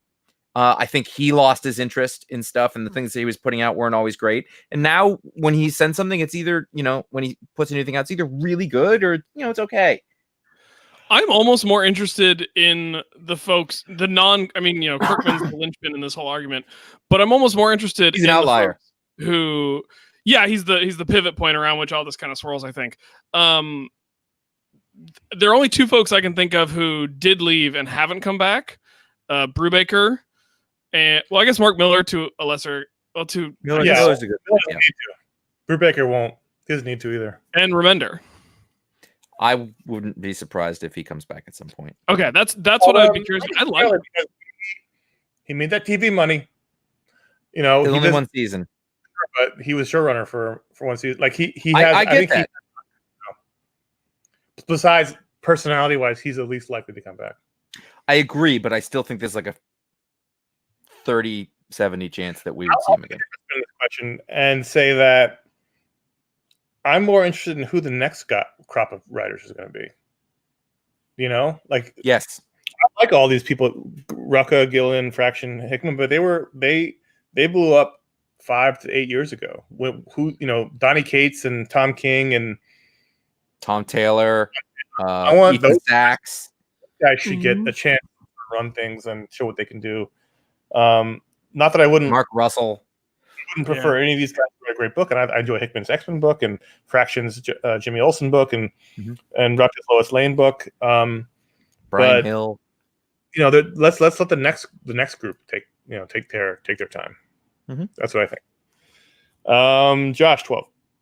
Andrew M. of California, which is only 2 states away from Canada, says, why are comics shipped late so frequently?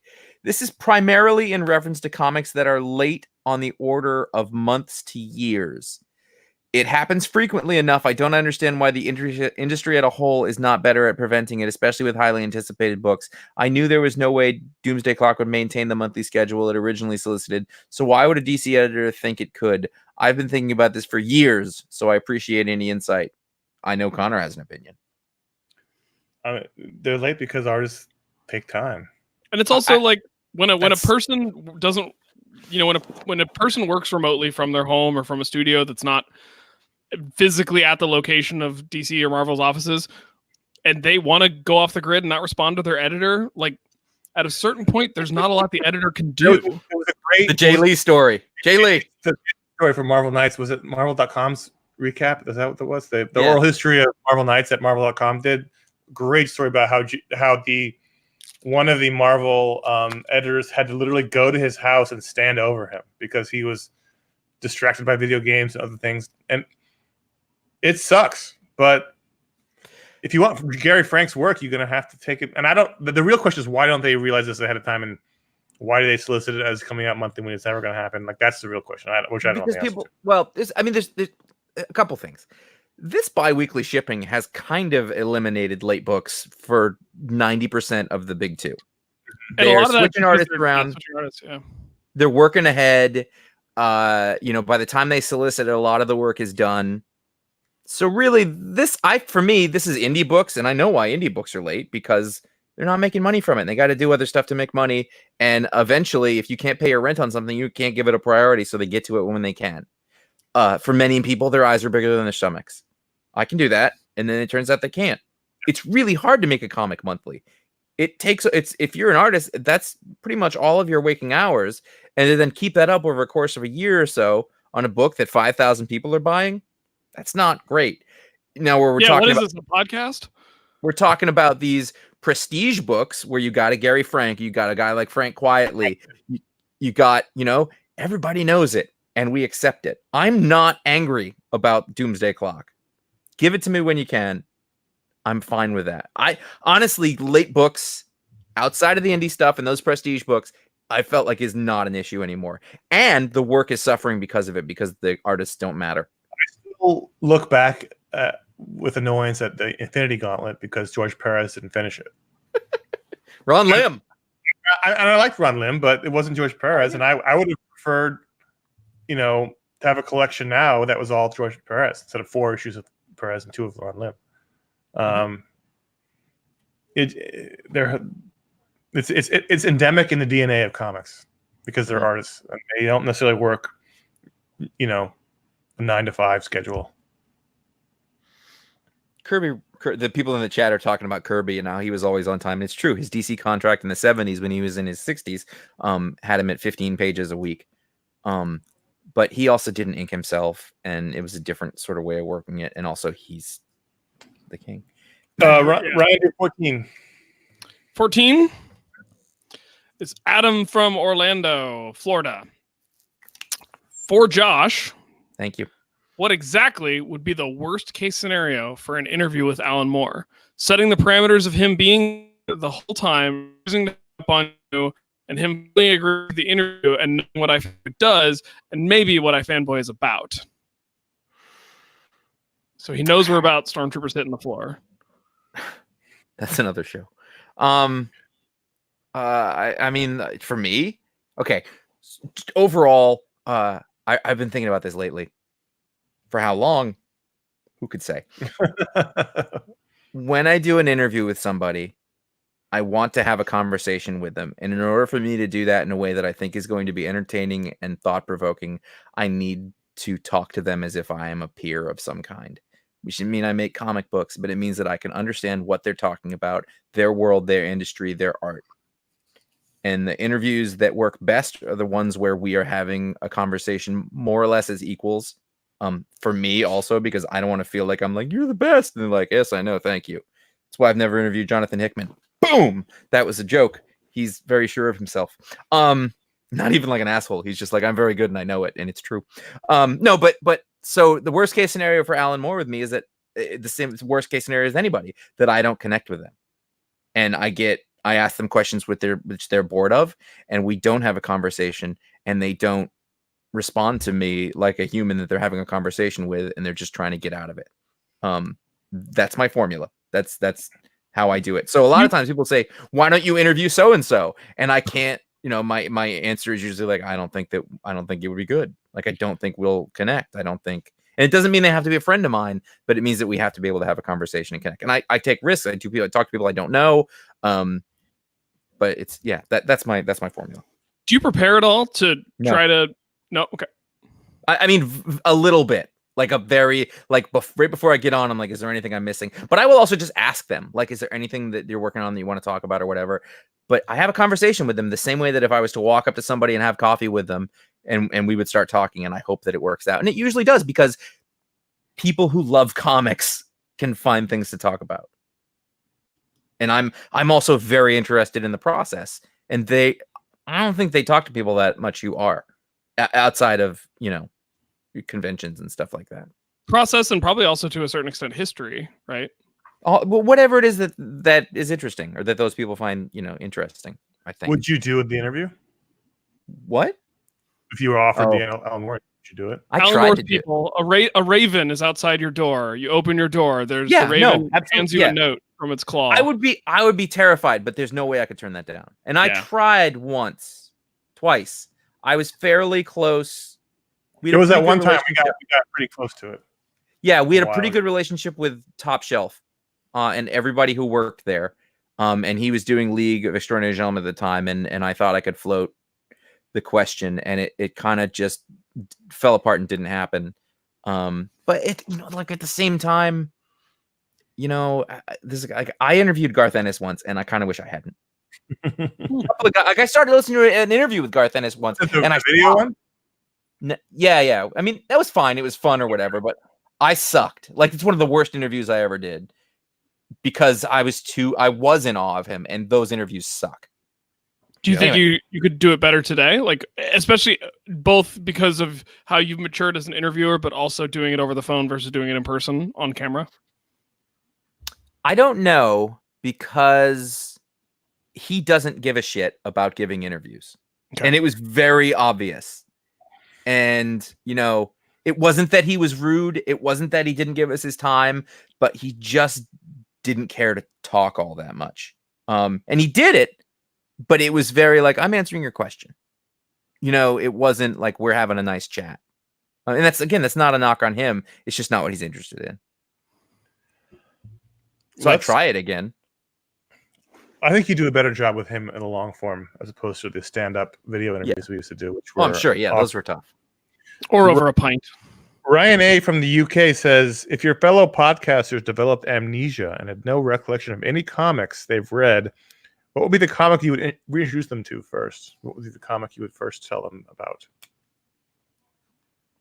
Josh or Ryan? Oof, it's interesting because the question is, if you have amnesia, then do the greatest things have any relevance to you? Does the comic book get to spark remembrance? I don't know, but maybe you should consider No, I don't letting think that it can. go. Be free. Be free, Connor. Yeah, no, I would. Yeah, that would totally be that. That's that part of the movie, like where you're about to do it, and then somebody pats you on the shoulder and is like, "No, Let him go. He's free now. run free." I mean, my first instinct was to say The New Frontier. Yeah, I had that instinct to give to you, Josh. I didn't like it the first time I read it. It was only with context and being able to appreciate the art. But I think Connor, as a person, given all of his other I believe it was interests, pick of the week twice. yeah, I didn't like it back then because I didn't get it. I was an idiot. I think Josh. So this is a cliche answer for you, because we all know that Preacher is one of your favorite things that has existed. But I was going to a comedy show one time, and it was a comedy show in San Francisco where it is part of the weird tradition of the show that like people bring the comedian. It was a comedian doing a live taping of his podcast, and so when he does a live taping of his podcast, he often is given gifts by the people in the audience. Just nothing fancy, just little trinkets, tokens, whatever, things of interest. So I was at Isotope. I told James I was going to the show, and I was like, I want to get him a comic. I want to get him something cool. I got him the first volume of March because I knew he would be into that sort of historical and social justice take on things. And then I was like, James, you know what? And James told me that he does this all the time when he like goes to see bands, and so he's like constantly bringing people comics because he's just a comics ambassador. And he literally said, Preacher. Like, I always give people volume 1 of Preacher, and they always love it. And so I don't even think it's just because I know how much you like it pre-Amnesia, Josh. I also think, James has convinced me that is a good book to give people, even if they're not. There's no backstory for Preacher. Yeah. Yeah. You don't need to know about Batman or Superman to know about, Tell you what, though, might be you a good gotta give him the first two. Yeah. Yeah. It's got to be the first two. Well, it's funny because let's talk about Preacher for a second. I remember in the year 1999 or 2000, it was right as we were working on developing iFanboy and launching it. A coworker of mine, Daniel Robert Epstein, who used to do interviews and died tragically when he was 28 years old. He was a great interviewer. He did for Newsarama and other places. It's funny because I knew he was older than us. So when he died, I thought, huh? He was a couple years older than us. Yeah, I know, but that seemed really old to me. Right. Like I was like, no, he's a man and we're children, but he was 28. He wrote a couple of pieces for us, but mostly he got to fame doing interviews for Newsarama and Comic Resource, one of those sites. Anyway, one weekend we traded comics. This is before iFanboy. I gave him From Hell, and he gave me the first two Preachers. Mm-hmm. And you're right. You read the first one, and it's fine. But then you read the second one, and that's where it gets you. And I immediately went to Amazon, early Amazon in those days, and ordered all 9 volumes, because there's the one in the middle that's not. Yeah, all 9 volumes. That's the first time I ever did that for anything. I ordered all 9 volumes and sight unseen and got them and read them all through. I think Preacher's a good one. It's the most unputtable down comic book I ever read. So is that the one you guys would give me? Yes, sure. I think I might. I think it's possible. Josh, do 17. I will do 17. Corey B. Senator from New Jersey. I have been thinking, it's spelled differently. I have been thinking of this question for about a year, but if it is you, tell Rosario Dawson what's up. Because her at a show at HeroesCon. I know. Are they Great. still dating? Anyway. Yes, they are. Yeah. Oh, God bless her. I have been thinking of this question for about a year. This year marks about 20 years for me of regularly reading comic books. The books that were influential and brought me into the world of superheroes are Peter David's Young Justice, the MC2 Spider-Girl book, I forgot about that, and Batman Gotham Adventures based on the animated series, which Connor could talk about all day. I just hit my funny bone. I'll keep going. No. This led me to jumping into reading mainstream Superman, Spider-Man, and Batman. My question is, what were the comics that got you reading on a regular basis? Regular basis. So let's say, what was the comic I could go into the store every week? I know mine. Go for it. Ultimate Spider-Man. God damn, you're young. Sorry, Sorry. You know what? I thought that too, but really, I enjoy it until you can't anymore. I didn't start really reading as like I read for a while from like 11 to 13, let's say, and then I came back when I was 19. I want to say however it was 97. When did we go to LA? 98. You went to LA in 98. That's 20. No, I was there for 98. You were there before me, so early 98. Right. So you guys had me read the Justice League. It was your book, but it was given to me by my roommate, whom you had given it to. I read all those Justice Leagues, got back, and it was Marvel Knights. It was Kevin Smith's Daredevil. Right. Well, no, and for me, I had been reading comics forever. I think it was an issue of Spectacular Spider-Man with Molten Man and Harry Osborn era Green Goblin that I read just over and over and over again. And there was a weird like Superman book where he's on trial with a tribunal, alien tribunal or something. So I read all these comics growing up as a kid. But if the question is what actually got me going regularly to the store to find the next issue, the next piece of the story when it came out, it was Ultimate Spider-Man. Interesting. I'm looking at mine. The thing is, it's hard to answer because I've always been a comic reader. But there was a time when my buddy Patrick, who Josh knows, and we were, comic reading buddies, and decided to get a pull list together and go to the store every week. That was like the moment we decided to do that. So that was like the first time I decided to go every week to the comic store. And that, I just looked it up on Comic Book DB. One of the comics that came out that first week we had a pull list. So it was May 1991, The Flash 50, written by William Messner Loebs and art by Greg LaRocque. And that was the first, he got his new costume, it was a big deal, and that was the first time we had a pull list. So it was 1991, Flash was a big book then, so I'm going to say The Flash. That got me to go every week to the store. So there you go. All right. Ryan, do 18. Gears here. John M., also from Parts Unknown, hanging out with the previous question asker. Can we get an update on how many Pick of the Week episodes each iFanboy has done and how many picks each has had? No. Strangely, I don't have this information. And the reason why I had Ryan read that one is because, inspired by John's email, I've begun the spreadsheet. Wow. It's going to take me...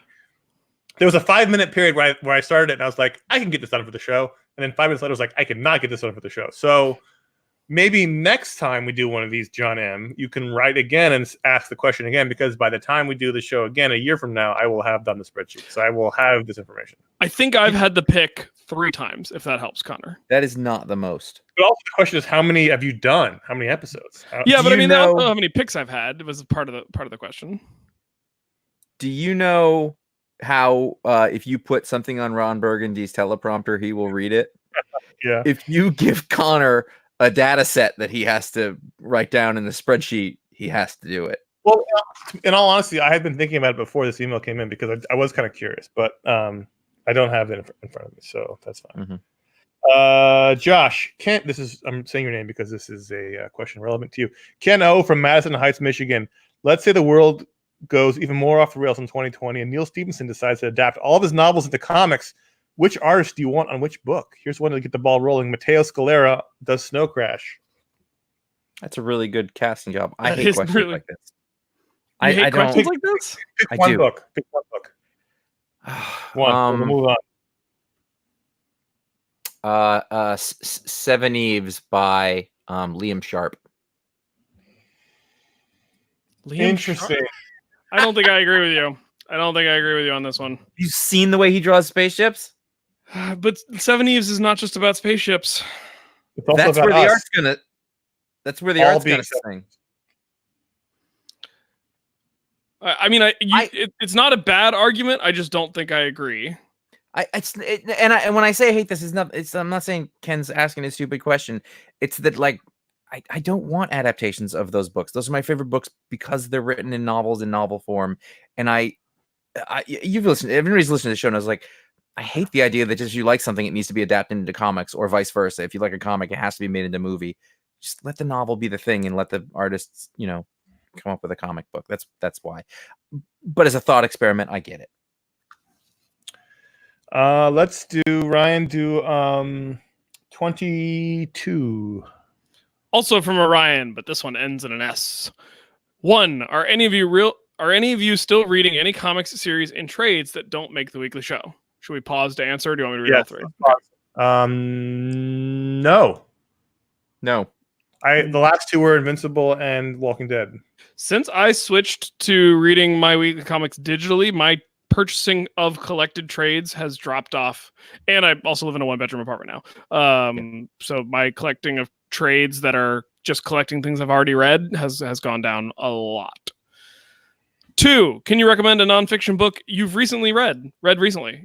I can, but if you guys have an answer, I'll wait my turn. Josh, go first. I will say I do a lot of nonfiction books as audiobooks, so I'm gonna do it like this. But I just finished The Right Stuff by Tom Wolfe, as read by Dennis Quaid. One of my favorite books. The prose was astonishingly beautiful. On top of story, the story, it's true, it's compelling, it's amazing. And then Dennis Quaid did the best audiobook read I've ever heard. A little rocky at first, but then he really got it. Gravelly. Yeah. He actually, once he loosened up a little later, he sounded a little better. But at first, I was like, "Oof, you need to stop smoking." But that book, I mean, what I do is I listen to nonfiction audiobooks when I ride my bike, and so I go on a bike ride, optimally an hour a day, 3 or 4 days a week, and so I get through a lot of material that way. So what I like to do is get big 40, 50-hour books. Before that, I did the Rise and Fall of the Third Reich by William Shirer, and that was amazing. And it was written. That was the last one you read. I thought you read that years ago. That was the last. No, it was a year ago, but I've read it. Like that was the last great one I read. Well, I second your. I love The Right Stuff. It's one of my favorite books, and I love the film. It's amazing. But Ryan, what do you got? I recently read a book in preparation for an interview on my podcast, Science Sort of. This is the next episode we have coming out. I'm editing it now, called "The Ends of the World: Supervolcanoes, Lethal Oceans, and the Search for Past Apocalypses" by Peter Brannon. He's a science journalist, and it literally just spends a chapter. Each chapter of the book is just covering a different mass extinction. There have been 5 or 6, depending on your count, and we may be entering a new one now, thanks to some of the stuff we've done to the planet. And I didn't expect it to be a book that tied all the extinctions together sort of around a theme. Basically, every major mass extinction that has happened because of a similar set of circumstances, except for the asteroid hitting. That was kind of a one-off. And so it was a really kind of sobering look at when this one thing goes wrong over and over again, most of life on Earth dies. And that one thing going wrong is an imbalance of carbon dioxide in our atmosphere. And it really kind of shook me a little bit. That sounds like a bummer, honest. Dude. Yeah. So it was a bummer, but it was fascinating. It was really good. Sure. And it also, one of the things the book really highlights that I appreciate, as a geologist, paleontologist type person, people tend to associate that with the Great West, Colorado, Wyoming, Montana, these big open arid spaces. But a lot of the history of the world is recorded in rocks all around us, no matter where you live. And so he takes a lot of time to focus on saying how it really doesn't matter where in the world you live. There's probably significant rocks to the history of Earth and the history of life on this planet near where you are.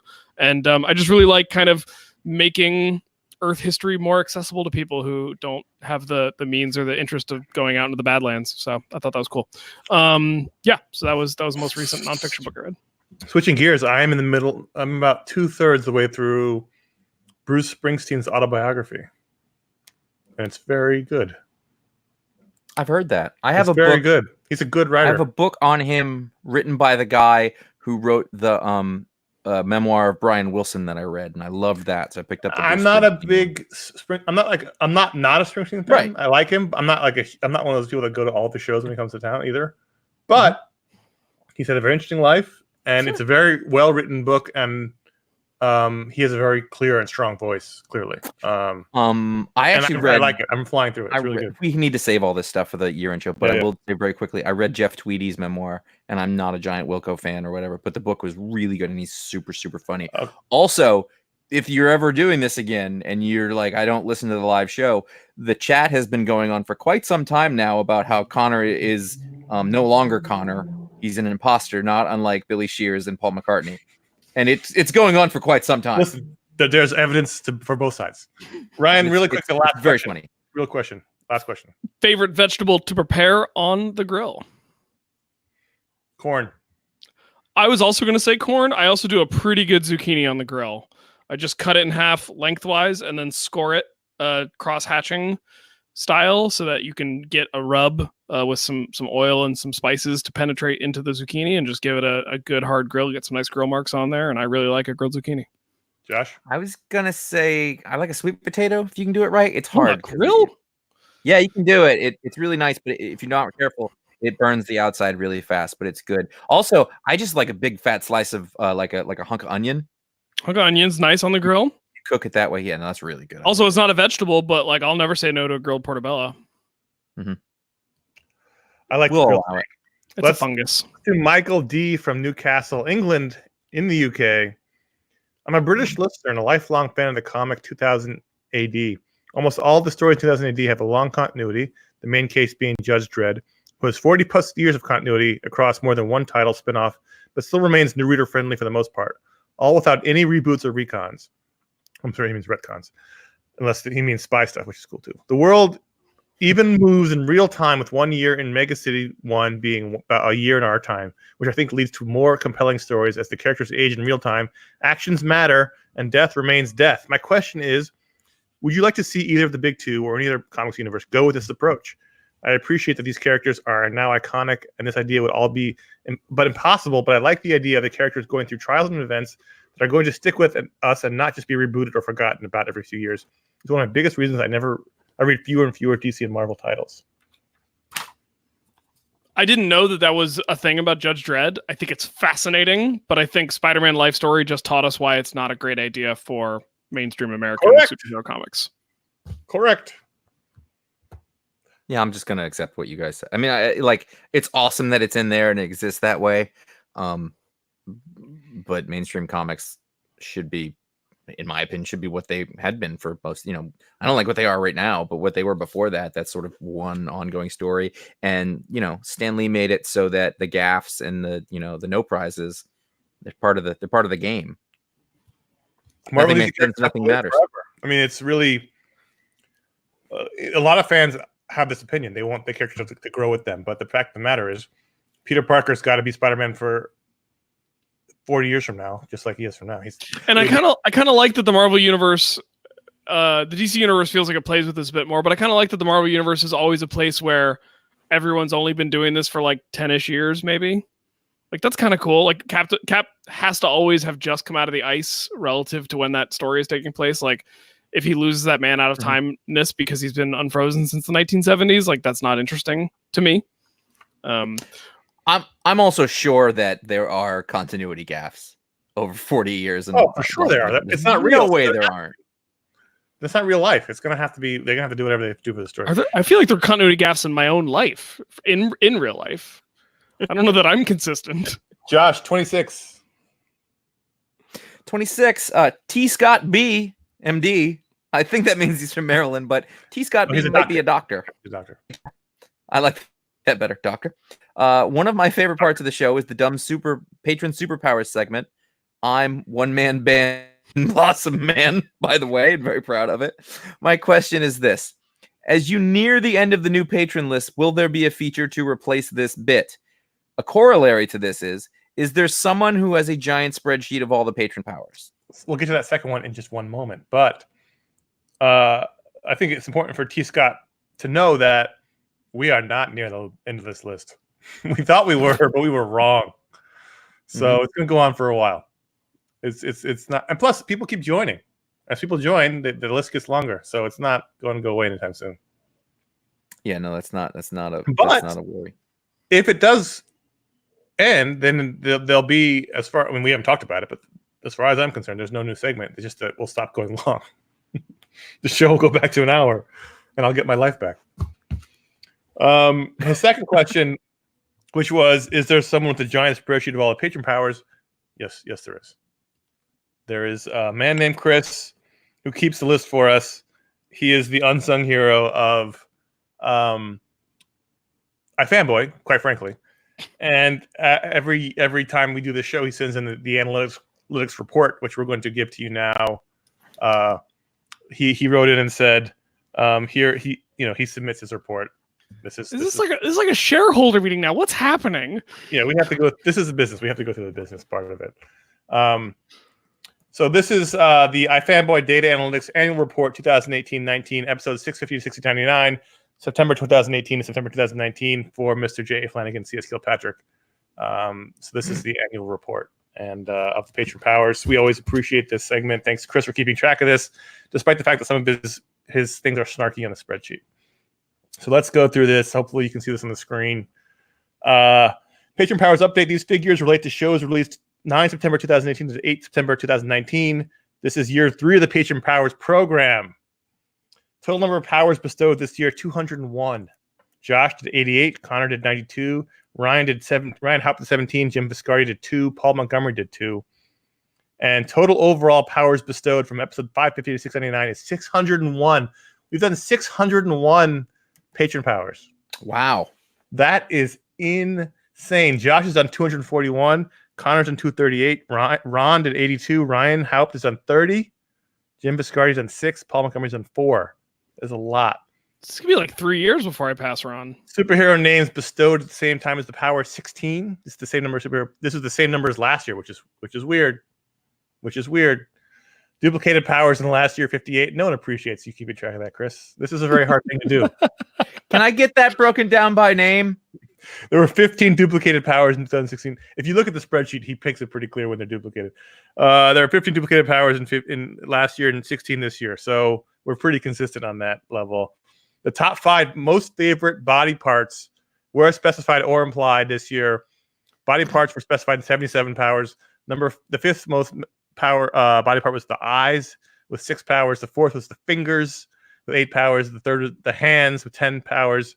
And first, and I guess tied because there's no second. Oh, whole body and fingers were tied for first with 13 mentions each for the powers. So other body parts mentioned one time: bladder, mouth, heart, larynx, lung.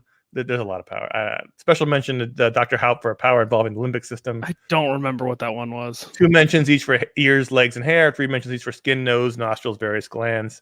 The top 3 most favored power types in 2018-19 were electronic powers and light-based powers. Let's see here. And mental powers and food-related powers came in second. I saw a telepathic link to Ray Romano. That was a good one. I think the food-related power says a lot about the time of day we tend to record. That's true. And then the number 1 most used power is the body morphing power, and that's 8 times last year. I do remember T-Rex legs. That's a very good one. And so now we're going on from the powers to the iFan Grumbles. He's also keeping track. If you recall, many years ago, we decided if we had Grumbles, someone should keep track of them. Episode 686 regarding Image 5 years later, number 2, Connor, his grumble is characters who are not immediately recognizable and who are not named make identification difficult or impossible. My quote was, "This is my new crusade. In every comic, every main character should be called by their name." It's not something that happens in most comics now. Josh, in episode 659, regarding Marvel Knight's 20th anniversary special, his grumble was irritation about creator credits being a thing in an issue, especially in digital comics. Josh's quote: "Motherfuckers need to put the credits in a place and stick with it." Don't use the credits as a dramatic moment. Be better than that. It's true. And Ryan in episode 672 regarding DC and Detective Comics 999, your grumble was difficulty in catching up on story arcs where there's no indication of what part of the story the issue is. Which is also part of not putting the, credits in the same spot every time. And Ryan's quote was, "I was a little salty about it." I get a little salty from time to time. That is a thing I say. So that is the annual report on Patron Powers and iFan Grumbles from Chris, the unsung hero of iFanboy. We're singing them now. So let's take that opportunity to now the best. Give out some Patron Powers. Oh God, I'm still not ready. All right. So Chris, great. Thank you for the summary. Now as we said before, Patreon.com/iFanboy. That's where you go to sign up to help support the show. And if you give it the $5 or higher level, you get your own superpower live on the show. Sometimes we prepare, sometimes not. We didn't prepare it this time. But you can bet that Chris is at home with his fingers ready to type about what we say here. So, Josh, you can kick it off by thanking our first patron. Peter Stonecipher can hitch up and pull a semi-trailer and then travel at highway speeds just on foot. Whoa! He runs. It attaches biologically behind him, Ooh. and then once it's attached, he can move at highway speeds. The sound that must make while connecting. Yeah, it's not fully pleasant, but saves a lot of fuel. Does it? Well, does it though? I mean, what's the caloric intake required for him to haul that much mass behind him? It doesn't work that way. Okay. It's magic. It's not energy. I know where you're getting at, but he just, it's like going on a run for him. Like, oh, I'm gonna get back. I think I can eat an extra piece of pizza tonight. That's okay. He's incredibly burning efficient. the calories. Yeah. All right, Ryan, you're up next. Let me pull up the script. I was looking up weird animal facts. Ben Gosney has a set of pharyngeal jaws inside of his oral jaws. So you are just looking up stuff on the internet. Nope. We've discovered your ruse here. I think he just knows this is the shit he thinks about. Yeah, I just had to look it up to make sure I had the right term for what that type of jaw is. So like when you see an eel like open their mouth and then like another little thing like pokes out to grab. You mean like the aliens, the xenomorph, like the xenomorph aliens. That's all you needed to say. He's got a set of pharyngeal jaws. He can open his mouth, and then he's got a second set of jaws that he can extrude to grab something and pull it back in to his mouth. Just thought of a new power that I'm going to be writing down for next week. Carry on. Brandon Jared, who has two first names. His power is that he knows all of the rules and regulations in the world. In the world. So he's British. No, he's the ref or the ump in Air Bud. So there's no rule that says the dog can't play basketball. Written or unwritten, he knows them all. From laws in a country to club rules. Do you remember the list of rules on the wall of the hot tub in London? I do remember they were pedantic. Do you remember how many there were? A lot. 27. I counted and I will never forget it. I said, that is a lot of rules for a very small jacuzzi. Some of them are very obvious. But yes, he knows every rule everywhere. Every law, every rule. I like that. For instance, there's a scene in The Wire where a giant binder of all the Baltimore City Police Department rules are in it. He knows all of them. So there you go. Josh, last one. Mick Guevara has a functioning CB radio in his left hand. Can he talk related to the truck thing? I'm realizing. I was going to say, can he talk to Peter while he's out hauling? Could he originally I was going to say AM radio, but I didn't think that was as funny as like he can broadcast. But it's not a great power because CB radio is not in its hour of triumph right now. In the 70s, he was loving life. But he can pick it up. It's no less staticky than anybody else's. He knows all the lingo, and if he's bored at night, he'll just reach out and call. Yeah. So thank you all for being patrons. That's Peter, Ben, Brandon, and Mick.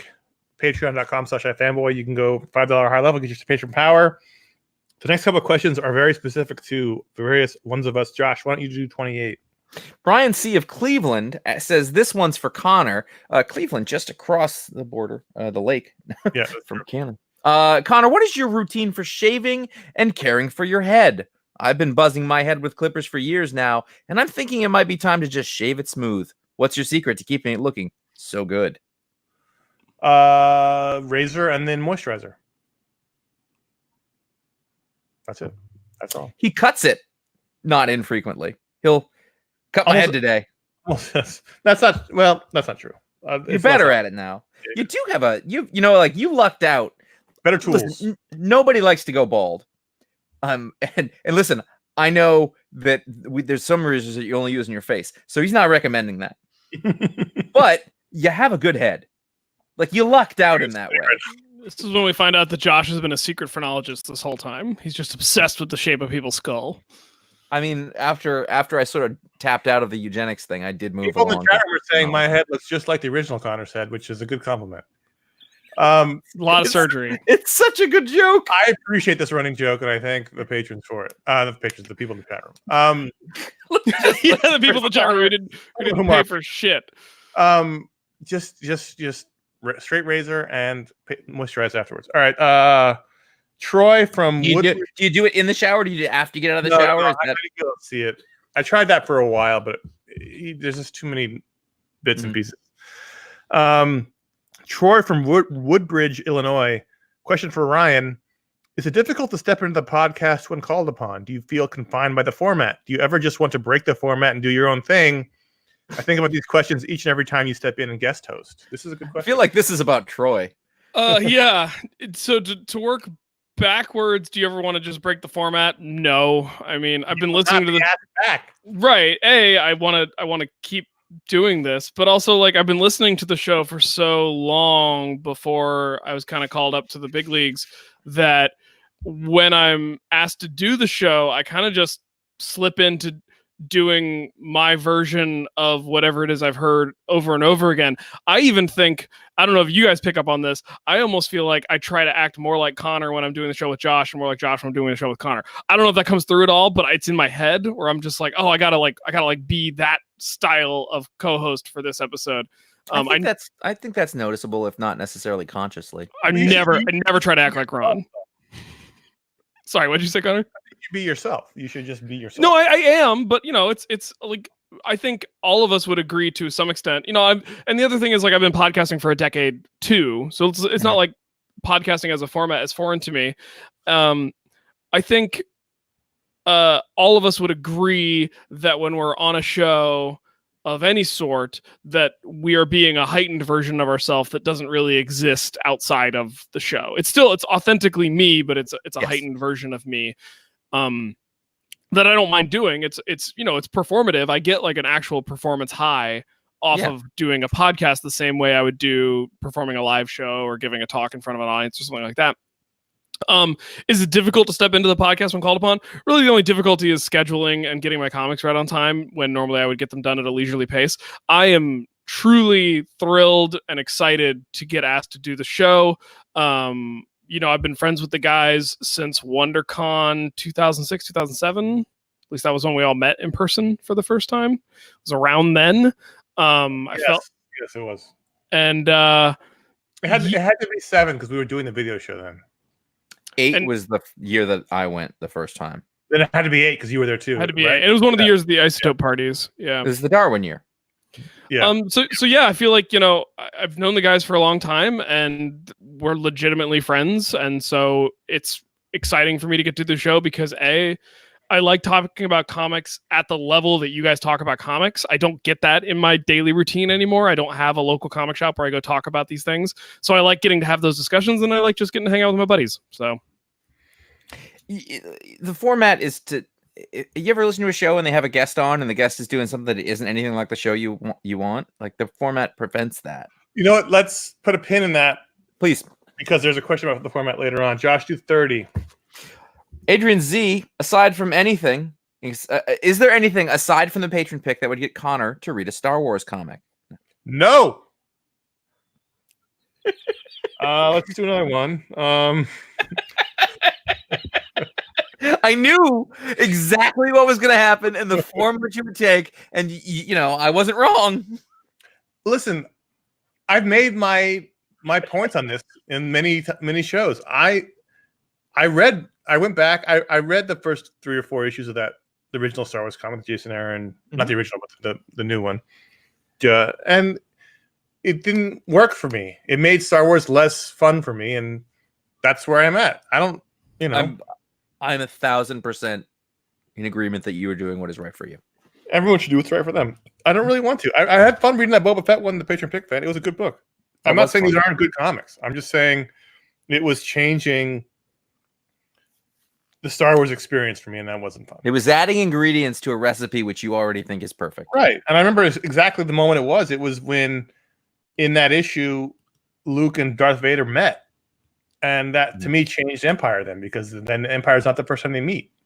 And I was like, I don't want any part of this, and I backed out. That's fine. If you are cool, then that's cool. I'm not saying you shouldn't read them. I love with the way you phrase that, Connor. I imagined you in the room where Luke and Darth were meeting, and you're just like, I don't want any part of this, and you just backed out of the room slowly. Let's see. La la la la la la. Fingers in his ears. Let's do Ryan Reed 34. Whoa, scrolling. Yeah, we had to skip a couple good ones. We're running long. Andrew from Bemidji, Minnesota. Bemidji. Did you watch Fargo season 2? I've not had a chance to get to Fargo yet. All right, it's on the list. It's on the list. Continue. We do this to Ron all the time. So now you're just the fact that he hasn't watched Fargo season 3 just drives me insane. There's something that's been bothering me for the last couple of years. This is the letter, not me. Long one, so settle in. I'll admit, it's been great seeing some of my favorite Marvel characters being adapted to the big screen this past decade. Never in my wildest dreams did I think, while growing up loving comics, that these characters would not only become successful movie franchises, but basically being the movie franchises in the world. But here's where my problem comes in. Disney/Marvel has basically reshaped the film industry. If it doesn't have the potential to be a huge box office success, certain films just won't be made anymore, especially when Disney is slowly becoming the only major studio in town. What I'm trying to say is I feel guilty. I know I have nothing to do with these movies getting made, and even if I don't go support them, they will still exist, but I feel torn. I love comics, and it's getting harder and harder to justify supporting Marvel films when it's playing such a big part in destroying a part of the film industry that I love. Do any of you ever feel guilty about supporting them? Does it feel like a be careful what you wish for type of situation? Connor. He's not wrong. Disney is not slowly the only game in town. It's the only game in town right now, between Marvel and Star Wars, basically, and then all the remakes of their animated films.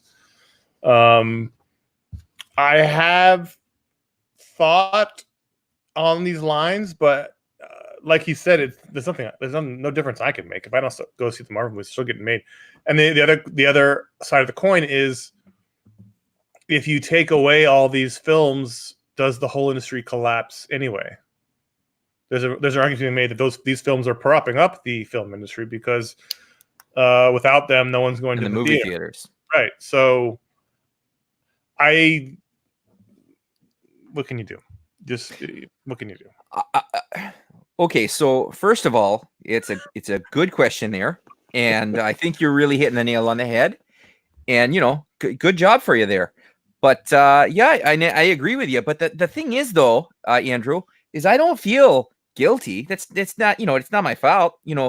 But wait, that's wrong. But I'm going back into it. Hang on a second. So I think Connor's got it right. I'm losing it. I was starting to go Canadian, which is understandable.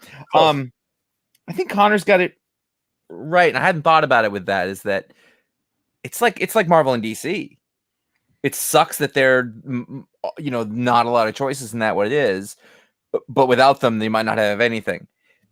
Luckily for us, I do think that it sucks a little for the movie theater experience, but the indie film experience has been taken over by a lot of the streamers, so you're still getting some of that content. It's just in a different format and place.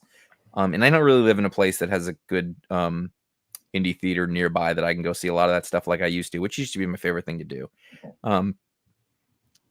But I mean, my problem is more that I'm actually getting tired of it. I'm getting so tired of superhero movies. They're not even bad. They're good, but I get it. And so, which is, and vaguely related, is that, Connor, you've been watching The Boys. You just finished it. I watched The Boys and I was like, oh, finally. Like, it was a superhero thing that was different and interesting and fun. And the difference of that, instead of being something that was trying to ape what Marvel's doing, it was a different take on it. Not unlike reading a Garth Ennis comic. It was so refreshing, but it did tend to put into relief the fact that I'm getting kind of tired of superhero movies. There's really good ones, but for a long time. Yeah, but it also, like, you're getting everything you've ever wanted. That's not good. You can't eat ice cream all the time. But I think that's a secondary. I mean, the fact of the matter is that I don't know how guilty you can feel. It's the same people who feel guilty about reading comics in trades. You know, it's just like No, yeah, it's so much you can do as a consumer. It's like I don't feel guilty. I'm a movie fanatic who misses the mid tier movie that's gone now. It's gone to Netflix. No one watches them. I'm gonna go see The Irishman in theaters, not on Netflix. Like I want to see the movies in theaters. I want to have that experience. And lately, it's like you can only go if you're seeing Avengers: Infinity War or you're seeing Moonlight. There's no in between, and it's tough. I totally get it. But the $20 to $40 million drama's gone. Gone. The romantic comedy, other than Crazy Rich Asians, is gone to Netflix. And it sucks. But what there's nothing you can do media is changing before our eyes. So there's nothing you can do. It's the least of our problems. Yeah. I would say I 100% agree about the be careful what you wish for. I surprised myself how quickly I ducked out of some comic content, especially when parts of the Marvel Cinematic Universe started moving to television.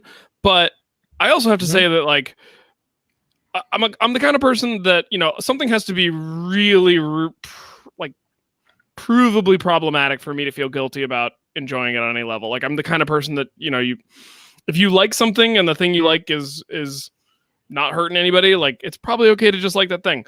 I also think it is truly incredible to have had 10 years of films building up these characters, building up the characters' relationships with one another, taking these comic stories that I loved and distilling them into this thing with a cast of really incredible actors with really incredible charisma between them. And I don't think there's anything wrong with enjoying that. Like, I love seeing Chris Evans put on the shield and you know, say I could do this all day. Like, I love Thor getting the hammer. I love Tony suiting up in the Iron Man suit. I love Black Widow making a snarky remark. Like, I think they've done a good enough job that there's not a ton to feel guilty about, at least when it comes to the main thrust of the Marvel Cinematic Universe. I think any of us would say we don't think there's such thing as a guilty pleasure. I will say that I think the thing that's different with me and a lot of other folks that you would think, you know, do a comic book podcast, I actually don't find them as rewatchable as I would think. Like, I watch them, and just like superhero comics, I'm like, okay, I saw that, we move on. Some are, not all. And I like the other day, Winter Soldier was on TV, and I watched. I got sucked right in. That's a great one. But like other ones, because I was just thinking, like, just trying to get to the next. I don't own Infinity War or Endgame, and I had like a coupon. I was like, I'll buy it, and then I thought, do I really want? Like, I have like a handful of them. I don't really need to own them. I would. Endgame to me, that's the second one, right? Yeah. I don't need to see it ever again. But Infinity War, I really enjoyed rewatching it. I know, but I'll do it once or twice. Like, the Spider-Man movies are really fun and rewatchable, you know. But I don't know. All right, let's do 36. Jason M. We're really getting Canada here. From Oakville, Ontario, Canada. I've been thinking about this question since sometime in the 500s of episodes. Comic book covers aren't what they used to be, rarely connected to the content of the issue. If you could own the original art to one classic cover, what would it be? Oh, great question. What would it be if you could own one cover? I mean, my first instinct was to say like one of the New Frontier covers. By the way, when you search that, you get tonneau covers for Nissans. I mean, but it's really hard not to say like a Jack Kirby, like Fantastic Four 48, First Inhumans. I wonder if those exist even. I'm sure they do, but they're, you know, like they're in. Well, no, that's the pre Neil Adams' whole crusade to save the original art. A lot of it didn't get saved. I'm guessing it exists somewhere, like, or at least, but there's something somewhere. You know, I have seen at a museum like a Dark Knight Returns cover. That's 86. That's way past. That's way after. I know that. I'm just saying, but like, you know, if I could own anything, it would be one of those iconic historic covers that means something. Yeah. I mean, if you were talking like, you know, like financially, that fucks up the question. So because that would be like Action One. What would you love to see in your wall every day? Walk past it. What would you stop and look at? Ryan, is there a cover you think of in your head? No, I'm struggling. It's a good question that I am. It is a good question. Stumped. I mean, there are. He's right. The modern cover, for the most part, is not that exciting. They're more pinups so someone can walk in the store and see, hey, Wolverine. But you know, I tend to think of in my head the silver to bronze Bronze Age where they told the story on the cover and they had dialogue on the cover, and it was often very overwrought. Robin Dies at Dawn, you know, is one that I think of all the time. That Vision cover, where the first issue of the Vision and the Avengers enter and the they Vision. were lettered. Yeah, and you know, that's a great era of covers where they were an art unto themselves. And then you had 2000 and Ultimate Spider-Man, where it just became pinup central, and now it's very rare. Although I've noticed that the coming back of the word balloon on the cover ever so slightly lately. But what about for you? Let's just pick one. What about for you? I'm thinking a Kingdom Come Alex Ross cover. I was actually thinking a Marvel's cover for myself. But I don't know that I could choose an issue within that. The chat room, Spider-Man No More. That's a great cover too. That actually might be towards the top of my list. So let's also pick one. Just pick one off the top of your head. You're not bound by law to it. Walt Simonson's Thor. The one with Beta Ray Bill and Thor facing each other off. I changed it last second. That's fine, Ryan. One cover. I'm not ready. You go.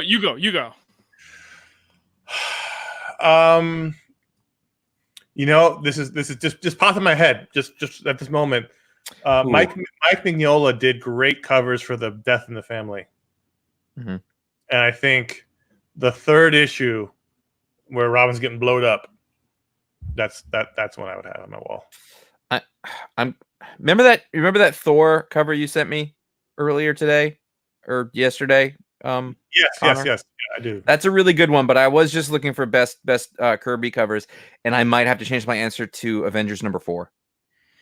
Captain America Lives Again. That might be the greatest cover of all time. Yeah. So there you go. Oh, I know. I got my pick. I figured it out. I got it. Carmine Infantino, The Meeting of the Two Flashes. First time. That was what I was about to say. That's yeah. Ryan, racking my brain to figure something out, and I would it answers the question of what would I be happy to see every time I saw it.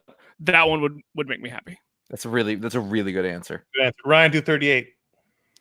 Bionic Dave from LA, California. He's outside your window. He's in my window in the chat room. He's got good Wi-Fi.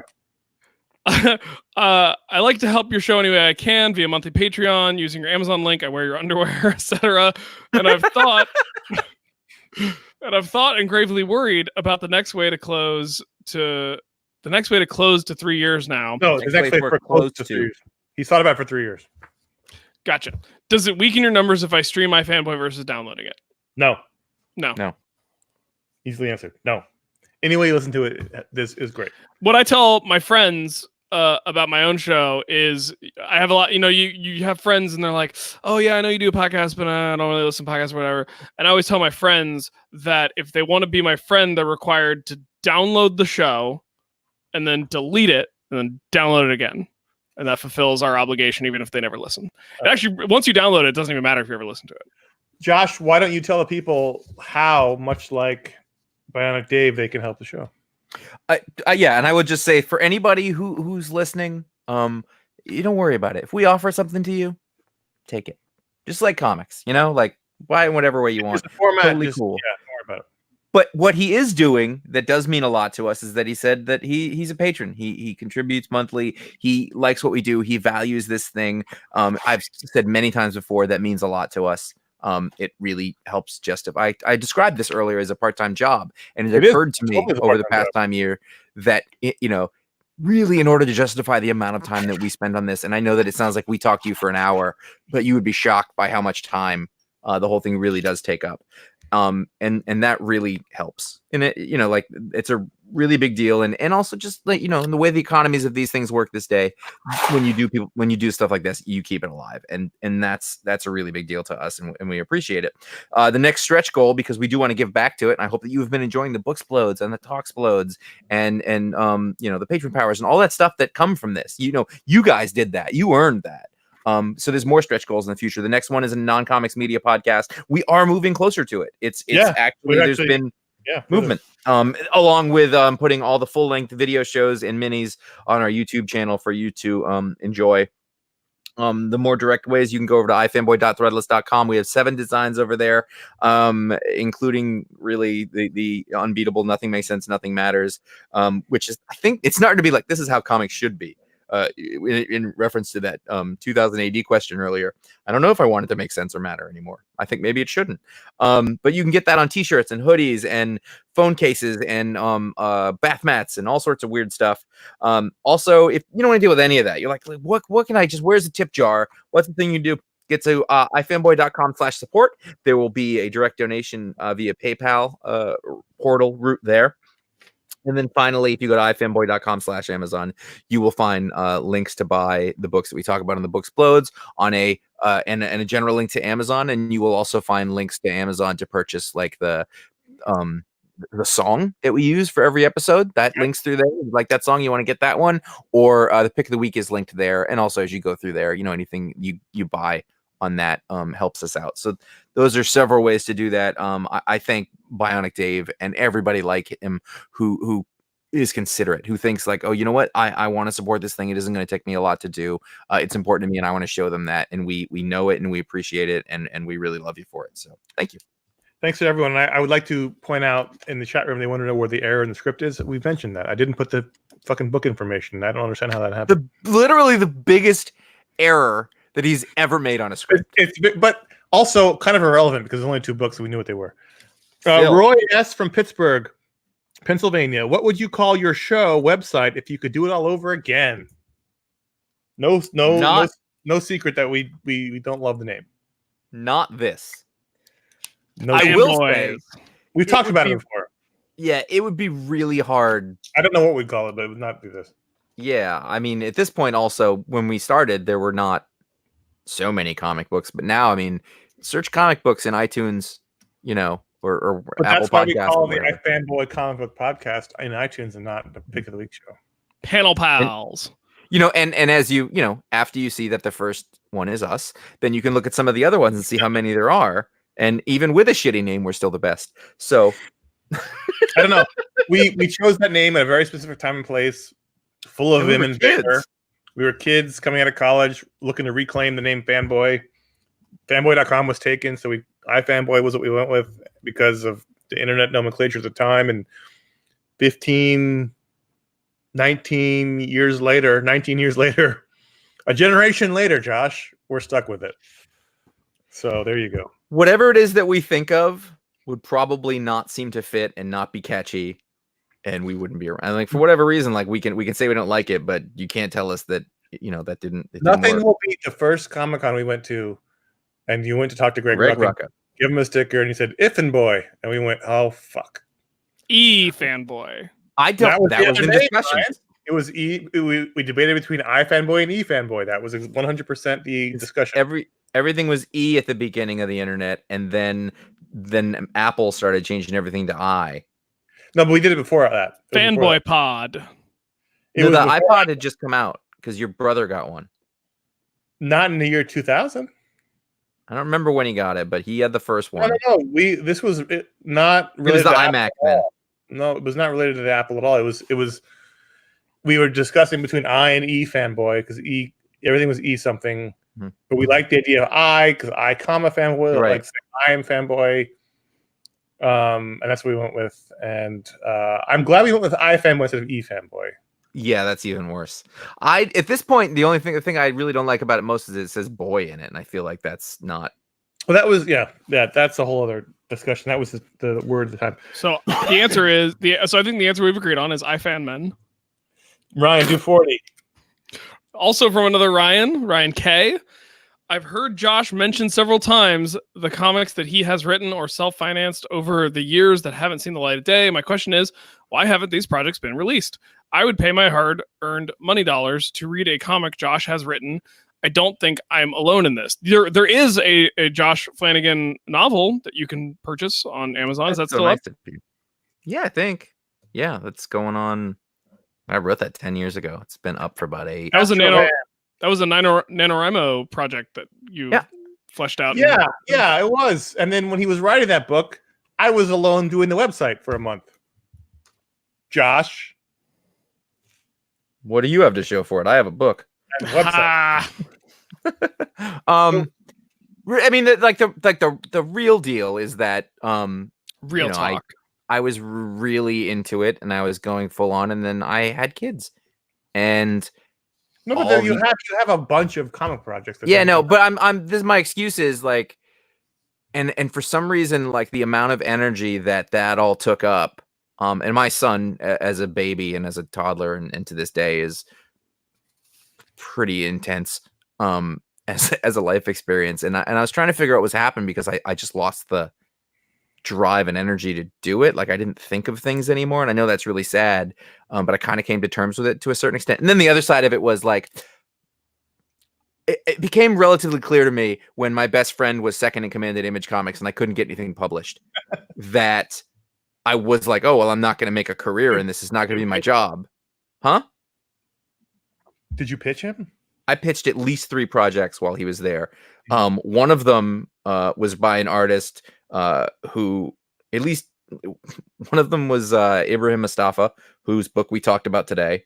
He was drawing it. The other one was my friend Doug, who does a different style book. And then the third one was by Stephen Green, who's doing Sea of Stars. But your sensibility wasn't what Image was doing at the time, though. No, it wasn't. And they were all colored by Jordan Boyd.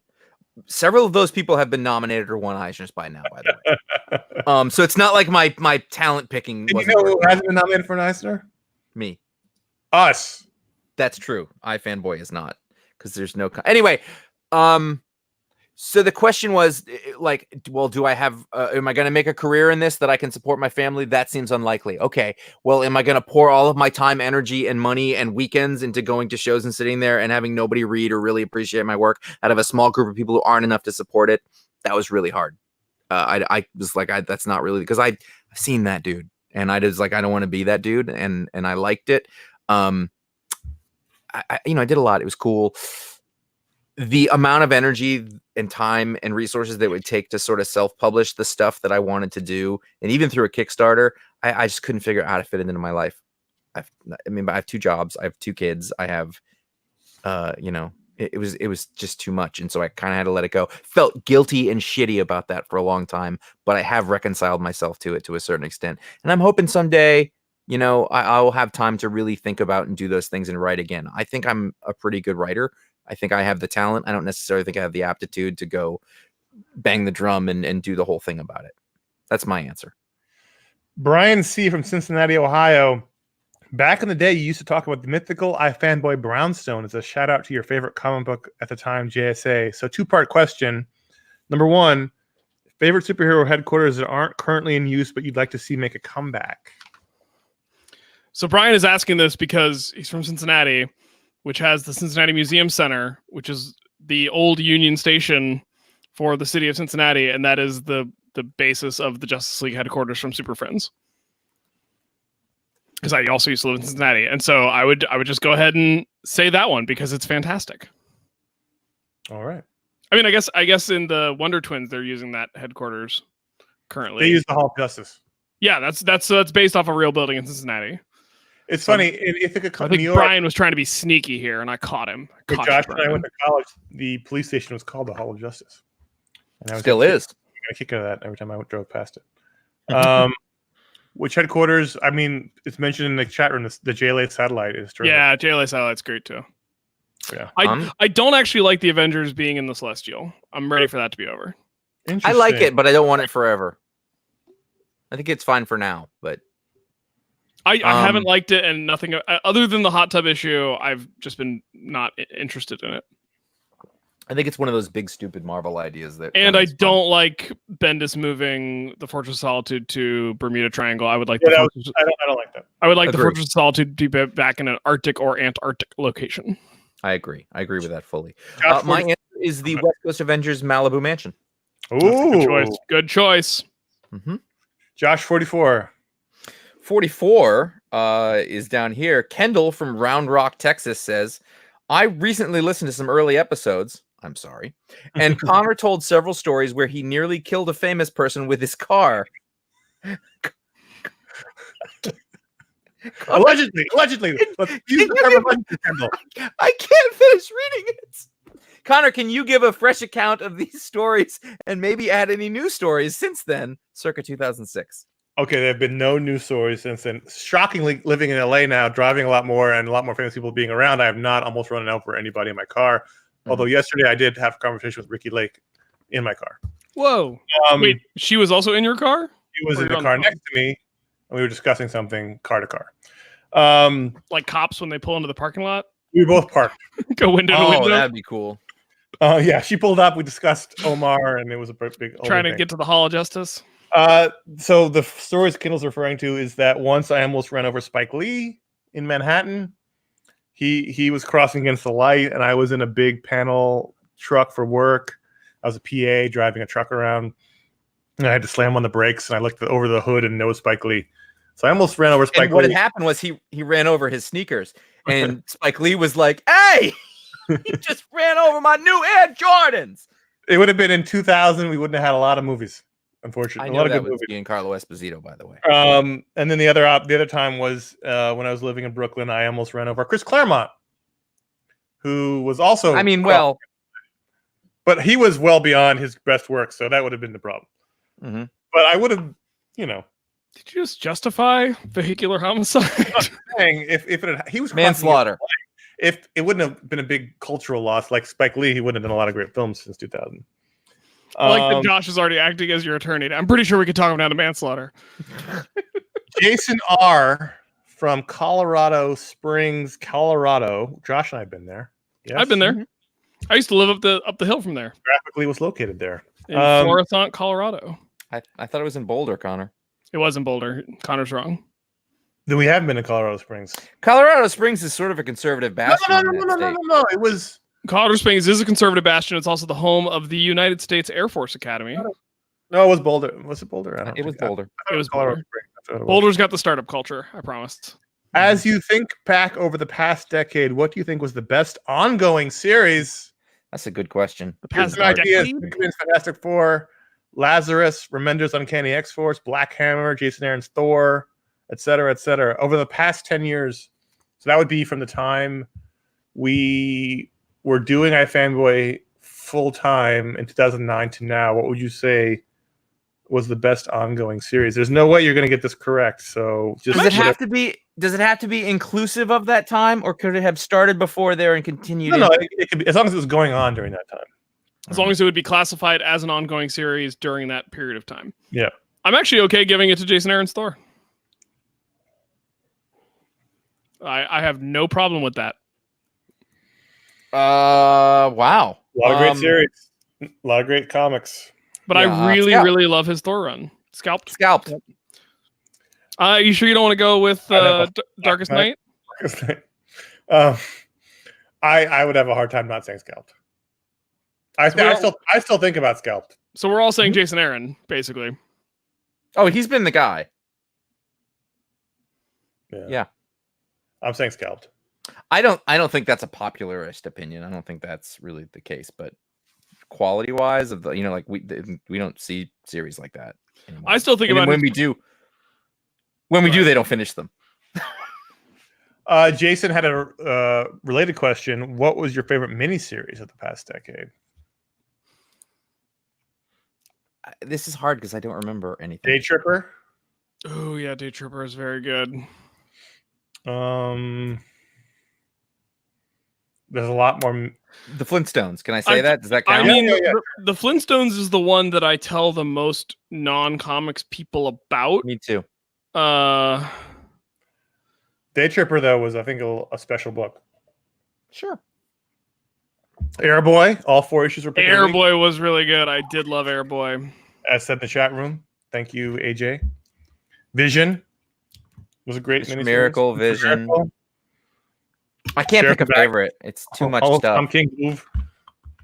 Oeuvre. All right, well, I'm going to stick with this and read Jelena from Colorado Springs, California. Both Colorado, both had the same last name, so I think Coming from inside the springs. I've been thinking about this question for the past 9 years and 9 months. What do each of you think was the best artist and best writer of the past decade? They teamed up on this. Mm. So, to me, this is easy. Yes, it is. Darwin. Yep. There's no one better than Darwin at writing or drawing over the past decade. And I would have said that before he died. Yeah. Oh, 100%.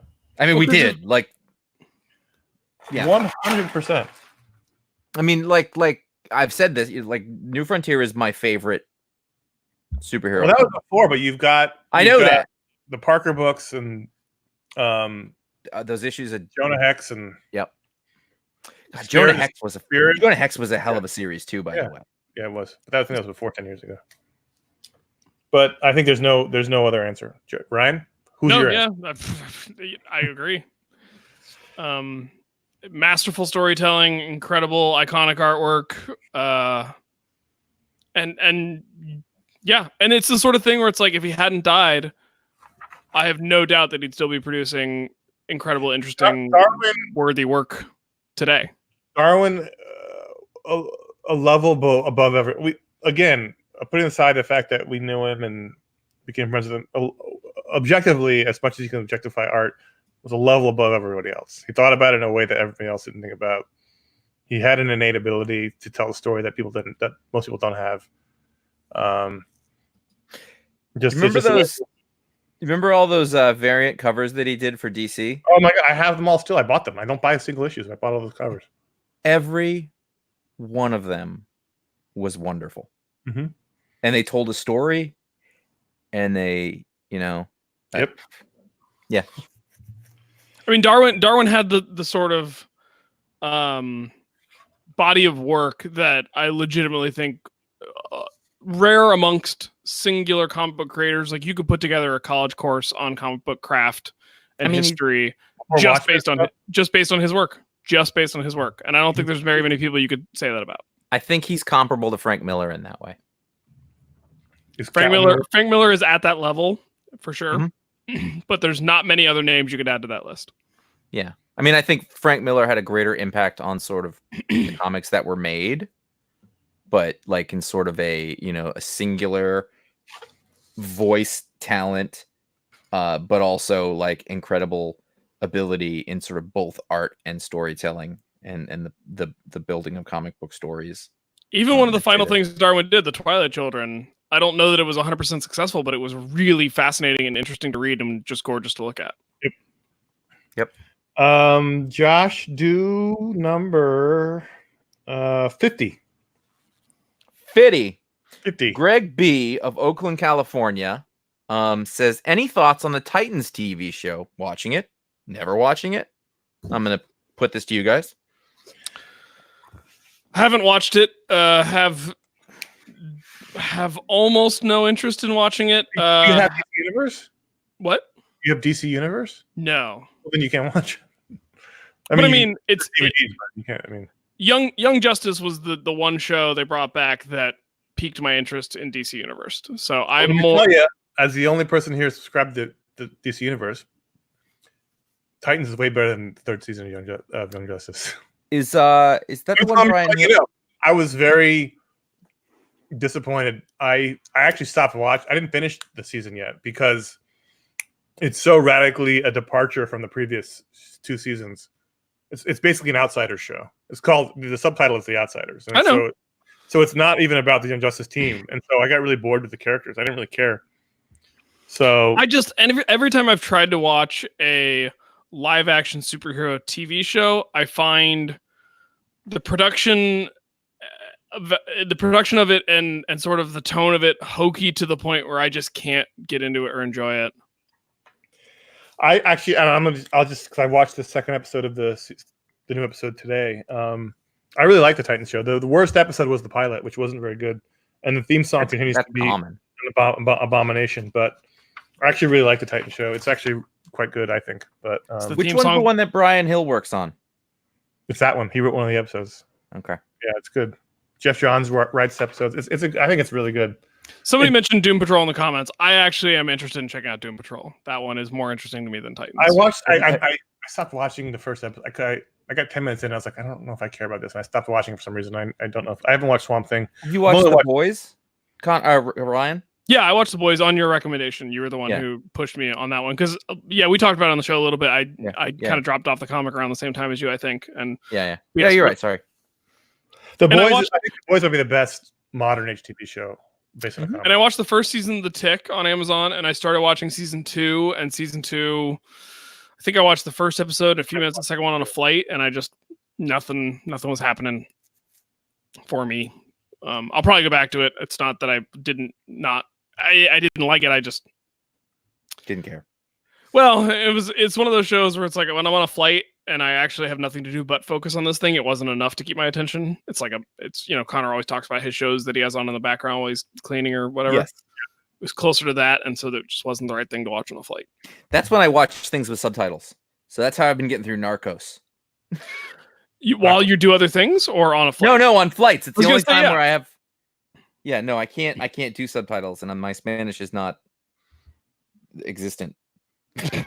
Ryan, why don't you do 55? I can't drive 55. Rob G wants to know. Well, I guess there's run up to what he wants to know, so I'll read all of it. I get that Ron works for Marvel, but the magic that is iFanboy is the three of you together. Well, thanks a lot, Rob. Always has been and is always verified every time Ron pops up in a movie review or the Hangouts. I miss that magic. It brings me joy to hear the three of you get together and talk about pretty much anything, but especially the NY City roadway system. What will it take to get the three of you back together on iFanboy? Question mark, question mark, question mark. Let's face it, there's no amount of copying Ron has to do at Marvel that would present a conflict of interest. So what can we do to help get the band back together? Now, I think we should clarify that Ron works in the mailroom. He's taking care of the mail. Ron's going to be in charge of Marvel pretty soon. As a corporate entity. We've had a lot of great... Ron is... People may not know. New people. Ron was our original co-host. He co-founded iFanboy with Josh and I. And he left originally to work at Image. He came back when he left Image. And now he's back. He's at Marvel, so he left again. And we've had great hosts since then. Paul came in when... originally when Ron left. Ryan has come in the second time that Ron left, and everyone's great. But Ron is not going to come back. He's at Marvel, and what can you do? Nothing. You know what? Sucks for you though, because he's still our best friend, and we talk to him all the time, and it's great. He's a vice president at Marvel, and yeah, you'd have to write a very large check to cover his next 20 years of vice presidency at Marvel to pay for him to leave. That would be what you could do. I don't know how wealthy you are. I still get to text him from time to time too, which I enjoy. He's great, and I consider Ron. I'll tell you guys this: I consider, as much as I enjoy doing the show with you guys, I openly tell people that Ron is like my podcast mentor, because all of the stuff that I needed to learn to do my own podcast and get it up and running and make it a success, as much as whatever, you clarify success however you want. Ron was so generous with his time and basically taught me all of that, and never asked for anything in return. And so all I've tried to do is pass it on. And so I definitely have Ron to thank for that. So it's like because Connor and I didn't know how to do anything. Ryan is a great host. Paul was a great host. Our other fill-in hosts have been great. Me and Josh and Ron have known each other since the 90s. So there's a certain magic that comes from that. But sure. It doesn't mean that, the shows with Ryan aren't as good. They're good for different reasons. Everyone brings a different personality to the show. The show that Ryan and Jim Piscardi did was a great show. None of us were on it. None of the original hosts were on it. It was a great show. I legitimately see myself as like the plucky kid brother who just followed along behind until one of you, fell down a ditch and you needed a third. So I'm fine with that role. I mean, I think the testament to that is that when you come on the show, no one complains. You know what I mean? Like if you watch a show and like, who's that guy? And it ruined the show. And it's super important to Connor and I that if somebody comes on the show, they don't ruin it. They fit right in. And you slot right in. That's a thing. But also Connor and I made a really conscious decision that the second time Ron left, like, are we going to get a third person? We said no, because we actually had a lot of fun just doing it, the two of us. And it created a new paradigm. The two Jamokes era. And, I love Ron. If he was to leave that job and he wanted to come back, I'd say sure. But you know, I love just doing it with Connor. It's really fun to me. I also I would have. I think if you back, that's mentioned in the chat room, we'd discuss it. But I also think if you'd asked me to be on the show every week, I probably would have said no, because like I like having it at the level of I'm the consistent sub, and that's a comfortable amount for me. You're Jay Leno. Yeah.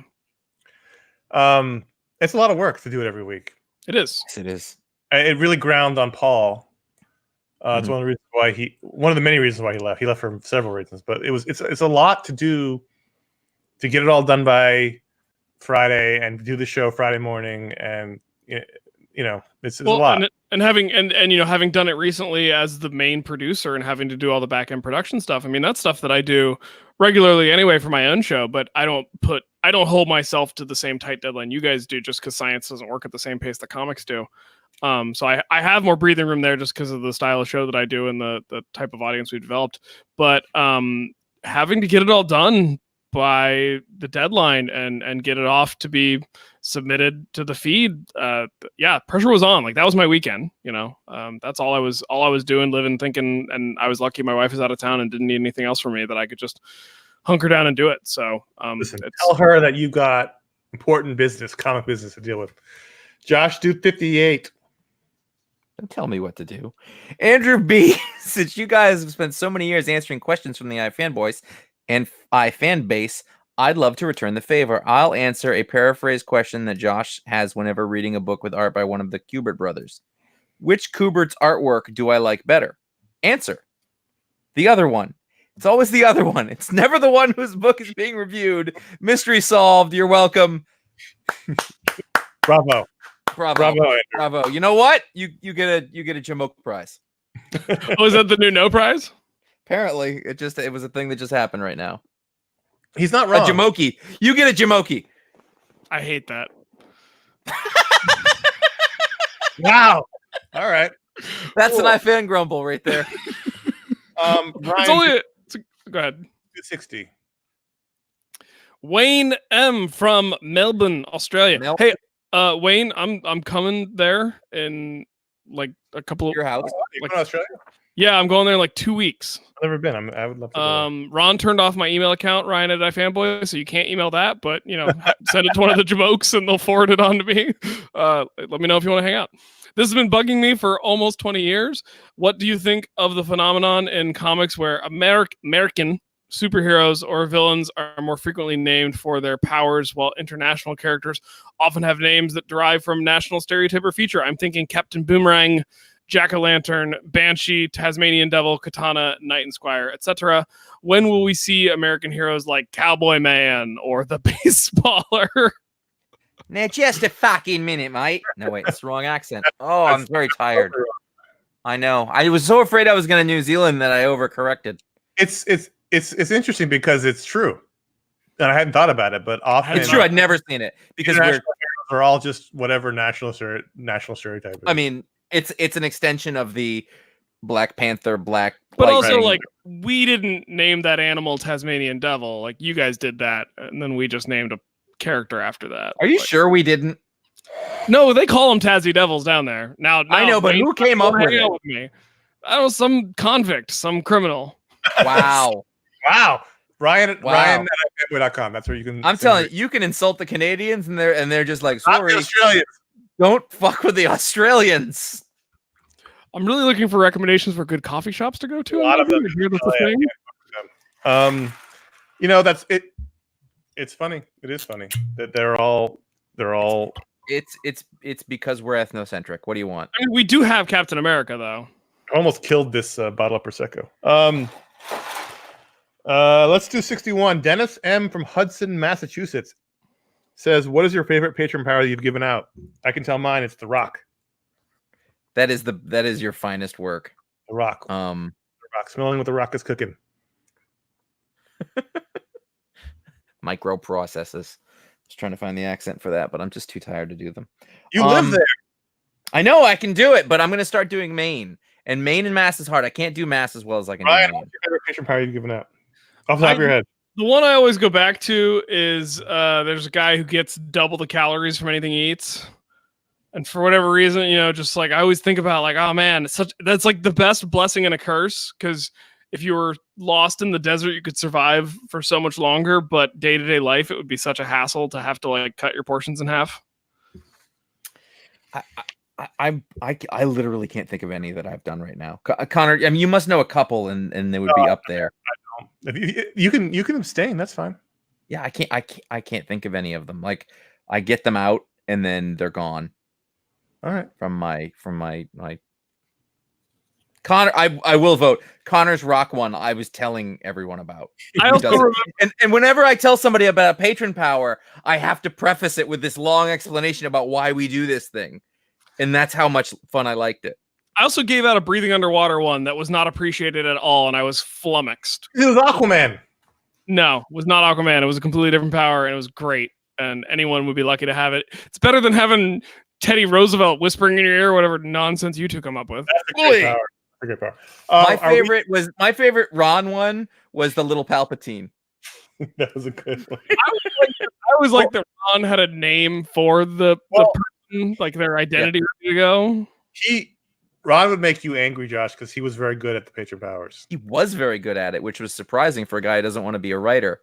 Tried to do a fucking Ron. good enough for you, Dennis? I tried to Tell do your fucking brother Joey to come think of a power, you fucking asshole. So, how much more time do we have for this show? Just finish.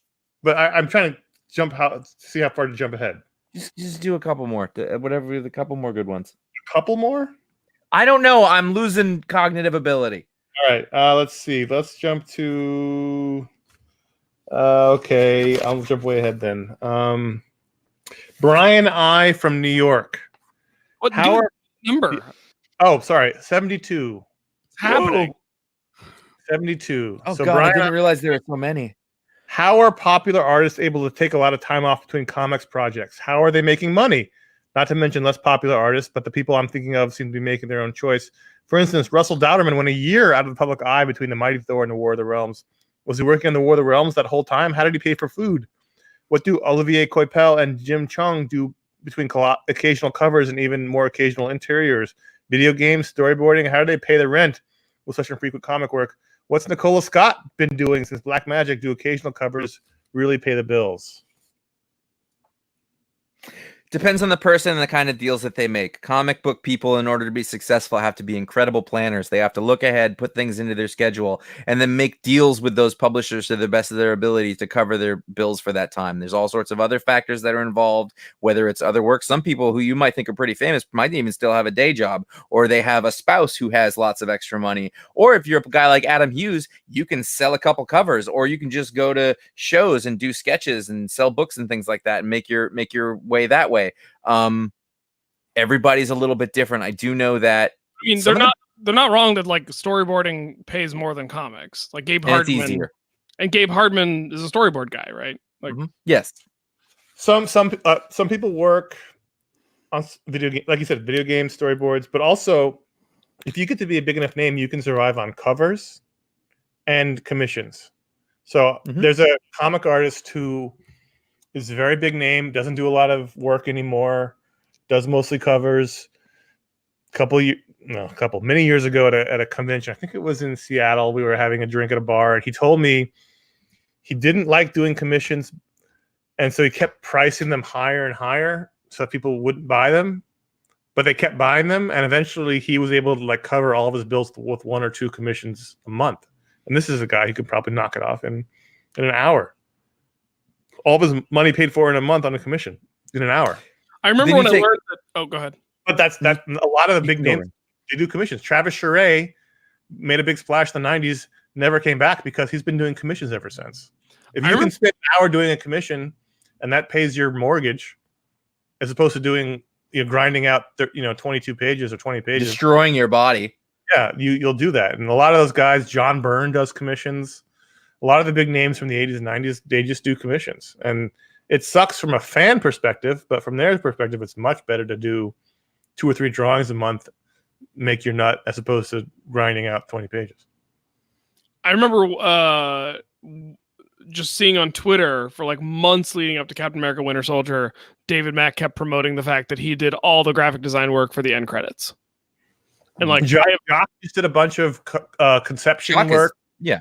That's his- Alex Ross did the poster for Halloween, the movie, the remake that came out. Like a lot of these guys do work you don't necessarily know about. I mean, I think there's also a lot of like advertising work that these guys can get that is completely unseen by folks like us who don't pay attention to that world, but probably pays as well, if not better, than comics. Like comics are almost the thing that they do when they have the time and the money to slum it. Well, then the other side of that is if you take a guy like I sort of mentioned this when we talked about Spawn last week. You have a guy like Scotty Young. Scotty could get away with that. He could never do another comic book. Every day that he does a sketch in the morning, just get started, puts it up for sale. That sells for several $100s. You could live on that. You could. He still chooses to do covers and write his own creator-owned stories and do all sorts of things because he's driven to make the art. And I think that, but that also that instinct for most people will fade to a certain extent. When you get into your 50s and your 60s, that grind is a grind. So in order to keep doing it, you're gonna have to love it. Or even if you love it, you're gonna have to be able to do it. My hands are falling apart, and I don't do anything. Like a guy like Jamie McKelvey,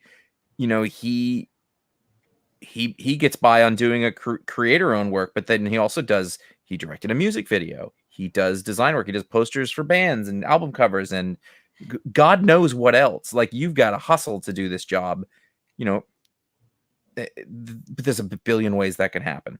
And I think there are also other people who,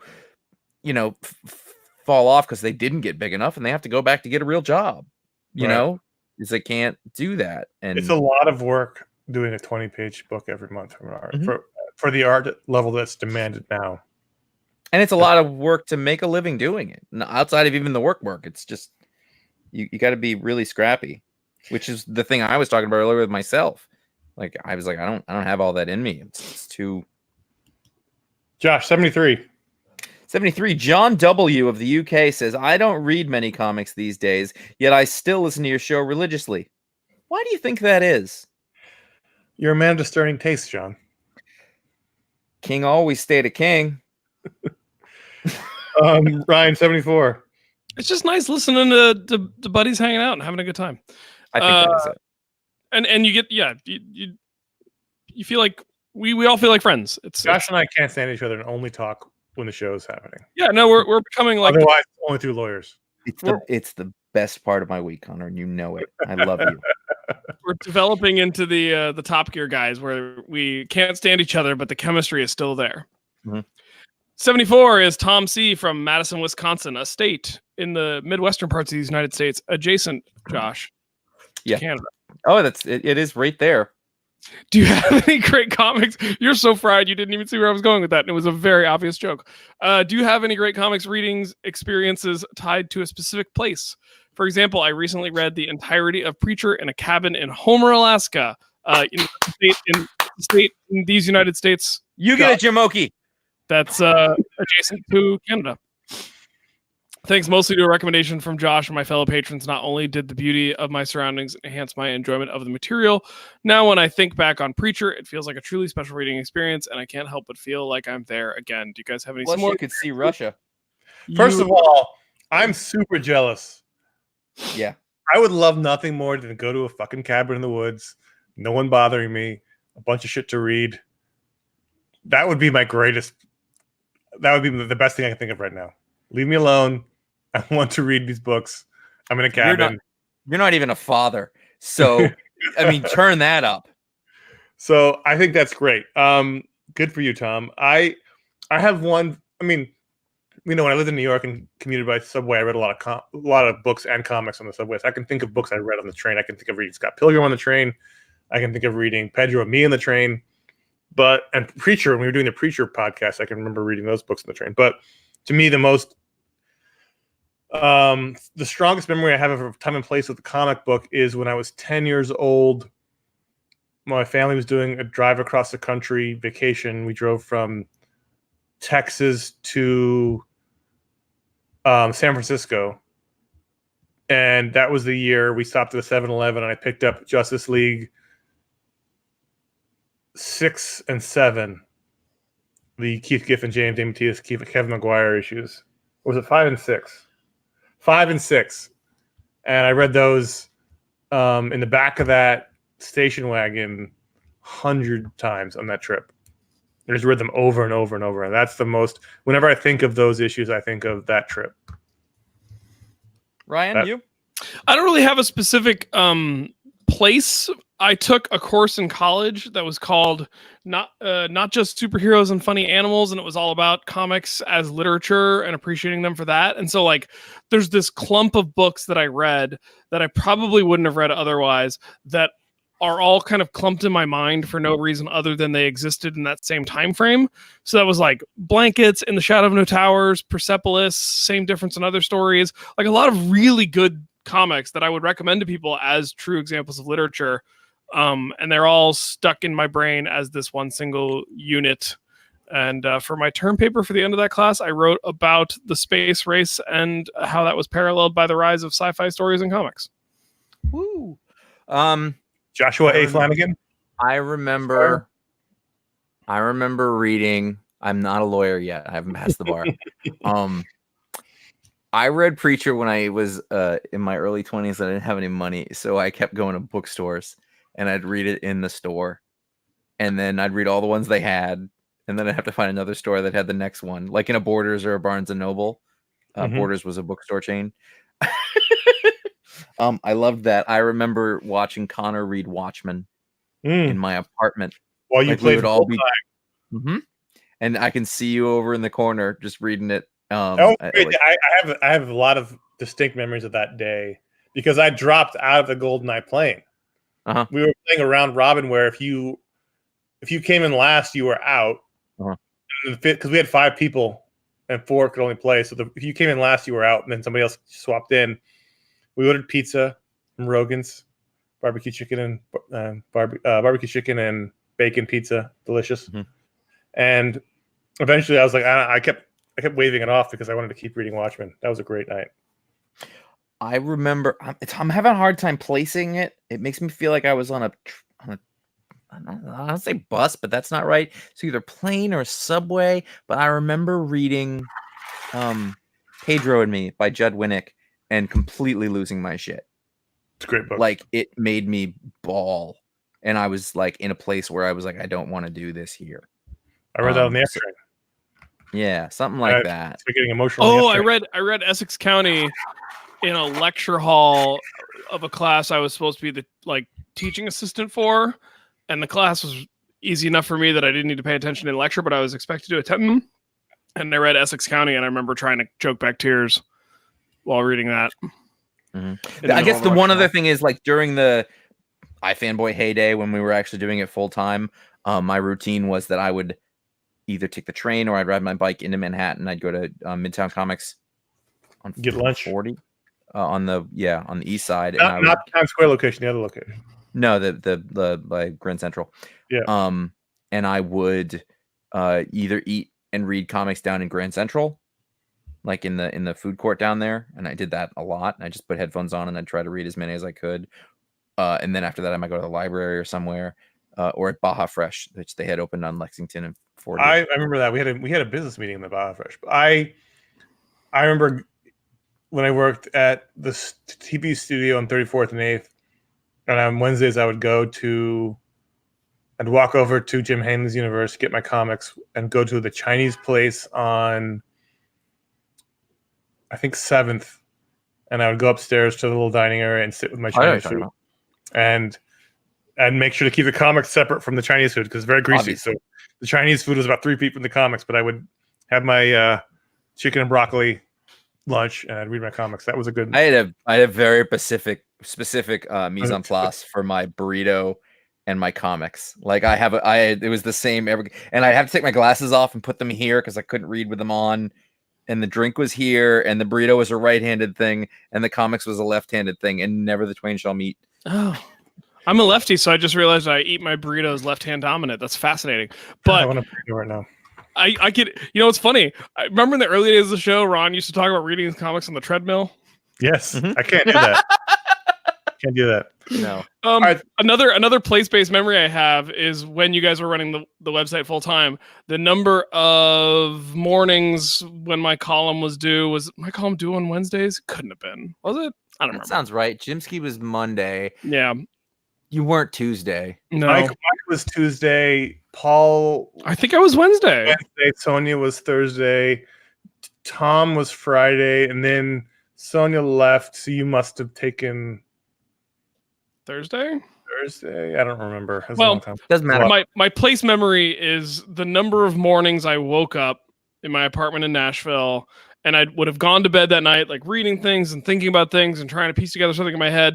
And I remember so many mornings waking up and just reaching over and grabbing my laptop and not getting out of bed and just sitting there and typing 1,000 words and hitting submit. And then that was like the first thing I did that morning. We've all been there. Yeah. All right, so we are at the home stretch. We've got about 6 questions left, so we'll try to hit them all. Zach from Texas. This is for Josh. Josh, I know you've gotten very into guitar in recent years, and Josh, keep this to a minimum. Yeah. Are there any effects pedals that you're super into? I'm a fuzz man. I really like fuzz. And I have been using this Blackout Effectors blunderbuss for a really long time, and I just got Kevin Shields to sign it, and it says my name on it, and I kind of don't want to use it anymore. So I bought an Earthquaker hoof, which is sort of a kind of a basic, it's a boutique, but it's like a Volkswagen is like an exotic car, and it's really cool. It's just like it's got the perfect sort of Velcro-y sound. I really like it. At that same time, I bought a Caverns, a Keeley Caverns, which is a reverb and delay. It's super basic. It doesn't have a lot of controls, but it's super fun. And then finally, I had an EHX Freeze, which I just fried because I plugged an 18-volt plug into the 9-volt slot, and I killed it. You can't be doing that, Josh. Come on. I know. I got to get it fixed because I really like that. It was my birthday present this year. And you just step on it, and it holds a note and sustains it indefinitely. When's the last time you guys had a gig? Oh, that band's dead. Is your band dead? Yeah, the drummer quit after the last gig, which was in It's always the fucking drummer. July. It is. He was our third one. So I'm Did kind you blow of one without. of them up? Huh? Did you blow one of your drummers up? Yeah, Eric Stubby. Okay. We actually have a gig at the beginning of November that we're gonna do, but we're kind of just gonna do whatever we want because we're not gonna play another. Without a drummer? No, different drummer. Another guy's coming in. So I found people to jam with. I want to play stuff. My music goal. We'll keep this short because I gotta go to fucking bed.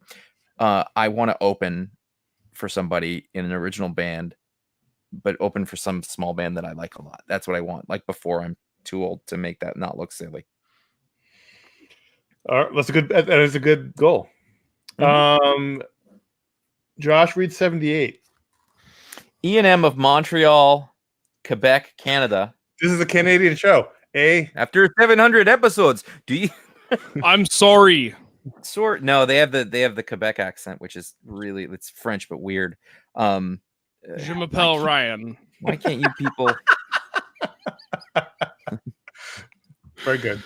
Thank you. C'est bon. Après sorry, episodes. Do you ever think about changing up the format of your shows a little bit? Maybe a bit of news? No. More emails? No. Editorial comments? No. Not that I'm complaining, but he didn't put a but. I put that there. I have been listening since 2006, and you guys are still my favorite podcast. Just wondering if the formula ever gets boring to you. It's a good question. It is a good question, and we make jokes. Obviously, Josh did it, but we have when there's a really big news story, we'll talk about it. We talked about the reboot when there was DC announced it, I believe. No, that was the web. When there's really, really, really big news, we talk about it. But for the most part, we just like talking about the books. And the thing is, Josh doesn't like talking about news. Even back when we were doing full-time website, you didn't like doing that news either. You're not into it. You don't really care. I don't. And I think the most valid thing, the thing we're really good at, the thing I think we could feel the most confident about is talking about the books and talking about the work. And that's the reason why people come. And that's why we come. And we just saying that's what we're about. It's not our platform. It's our yeah. Yeah. But is it what we're about? No. It's our platform. No, but but the thing is that we did change the format Yeah, it's true. a lot. We It's added good. the patron pick. We added the patron powers. Connor and I do it now. And we did make a very conscious decision to be a little looser. And I know that it might not feel like that to you. That's going to come up later too. But I think I wouldn't call it change. I call it growth. The show has grown and changed. Well, there's the word change, but the show has grown over the years. The first episode was like 25 minutes long, and then we grew it out to an hour, and then we added a spare time the user reviews when we had that segment on the website, and then that went away, and we added in other things, and things have come and gone, and it has changed over I mean, at the end of the day, it's a celebration of the weekly comics. That's never going to change because that's what the show is. It's the Pick Week podcast, which came out of our email mailing list in 2000 when we graduated college, and we would email each other what we thought of the week's comics, and that's what the genesis of the show is. It's not a news show. It's not a magazine show. It's not who signed an exclusive deal this week show. That doesn't. I don't really care about that stuff. I like the news more than Josh does, although I don't really read it anymore.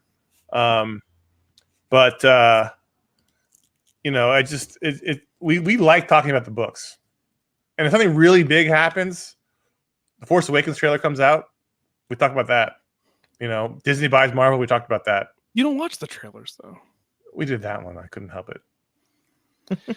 I would say that from my perspective as a person who does a different podcast than this one, in addition to occasionally being on this one, is that the best podcasts, in my opinion, I listen to a lot of podcasts. So the best podcasts, in my opinion, are the ones that have a strong sense of their purpose when they put the show together in the first place. So, but give themselves enough wiggle room to tweak and evolve the format as needed without completely breaking what was a good idea in the first place. So I say that it's literally a mix of intelligent design, but then you have to let evolution happen too. Like you have to put together something that actually makes sense for your first episode for you to start doing the show. But if you're not willing to iterate on that from time to time, then it will eventually get stale. And I think you guys have done a great job of that. Thank you. We try to keep it loose and flexible, but we all Josh and I particularly came from TV production backgrounds. So we are very much like, this is the show and this is the script. And we have, I've been showing people the script on the video, but we have a script every week, and we follow it because that's our background. And to me, I also have an improv comedy background.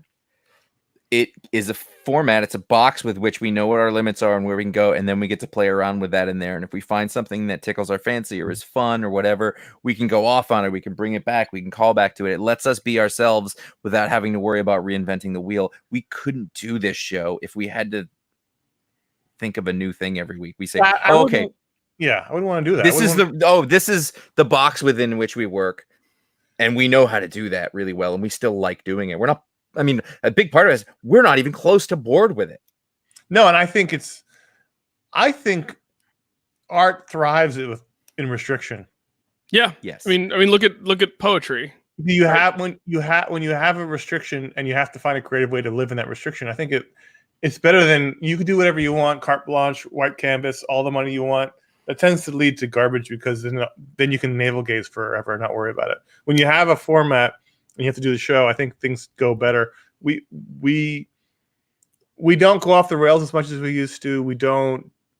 But the show goes through eras. I mean, but there's also like special edition shows where there is the opportunity for a looser conversation where we aren't as restricted to the format. And they're even with the special edition shows, which I've done a number of, both with the Animation Brain Trust and other movie podcasts.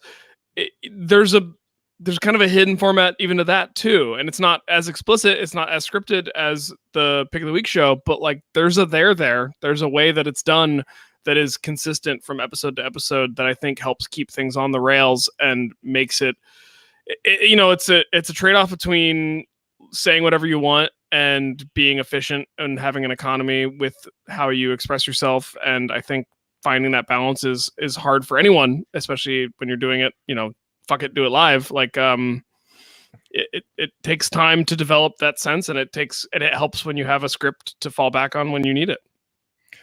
Josh, we have 4 questions left. We're almost done. Let's go. So Ryan reads 79. James R. wants to know, my question is quite simple. What is the best weather for recording the podcast, Joshua? It's fall. We're getting there. It's probably like late Not this October. fucking weather, that's for sure. Fall Well, is the where you- best weather for pretty much anything. Yeah. I'll say this though, I've been getting into whitewater rafting more, and fall not the best weather for that. Spring really much better. Okay. Well, if you're going to be wet, you want warmer. But I tend to think of podcasting like when I played baseball and soccer. Cooler the better. Not cold, No. but cool. February is not a good podcasting month. First of all, you got a lot of equipment. You got a lot of monitors, and you've got hard drives and things that are revving and producing heat. And You got the You makeup person coming in to put I've on been- another layer. I've been dabbing my head this entire time with this handkerchief. I don't want to go anywhere near that piece of fabric. It's wet. It's wet. Because it's hot. It's 86 degrees today in LA and 84 in my apartment because I don't have air conditioning. Until we hit the patron goal where we can custom build a recording studio for each of us, I think the weather will play a role of someday though. Well, both air conditioning and heating make noise, which is not. I have a it's not giant fan suitable. I could have had going, but it would have made the show worse, so it's not been on. So I'm gonna read this next one. The Commandant, Josh. Hey, the Commandant. From Canada. This is seriously the Canadian show. The Commandant, he's got two questions. The first one, I've been thinking about this since the Lufthansa heist. Now that you are a few years removed from the Goodfellas, now that you're a few years removed from Goodfellas Minute, do you think that producing a show in that format has influenced your approach to the iFanboy show?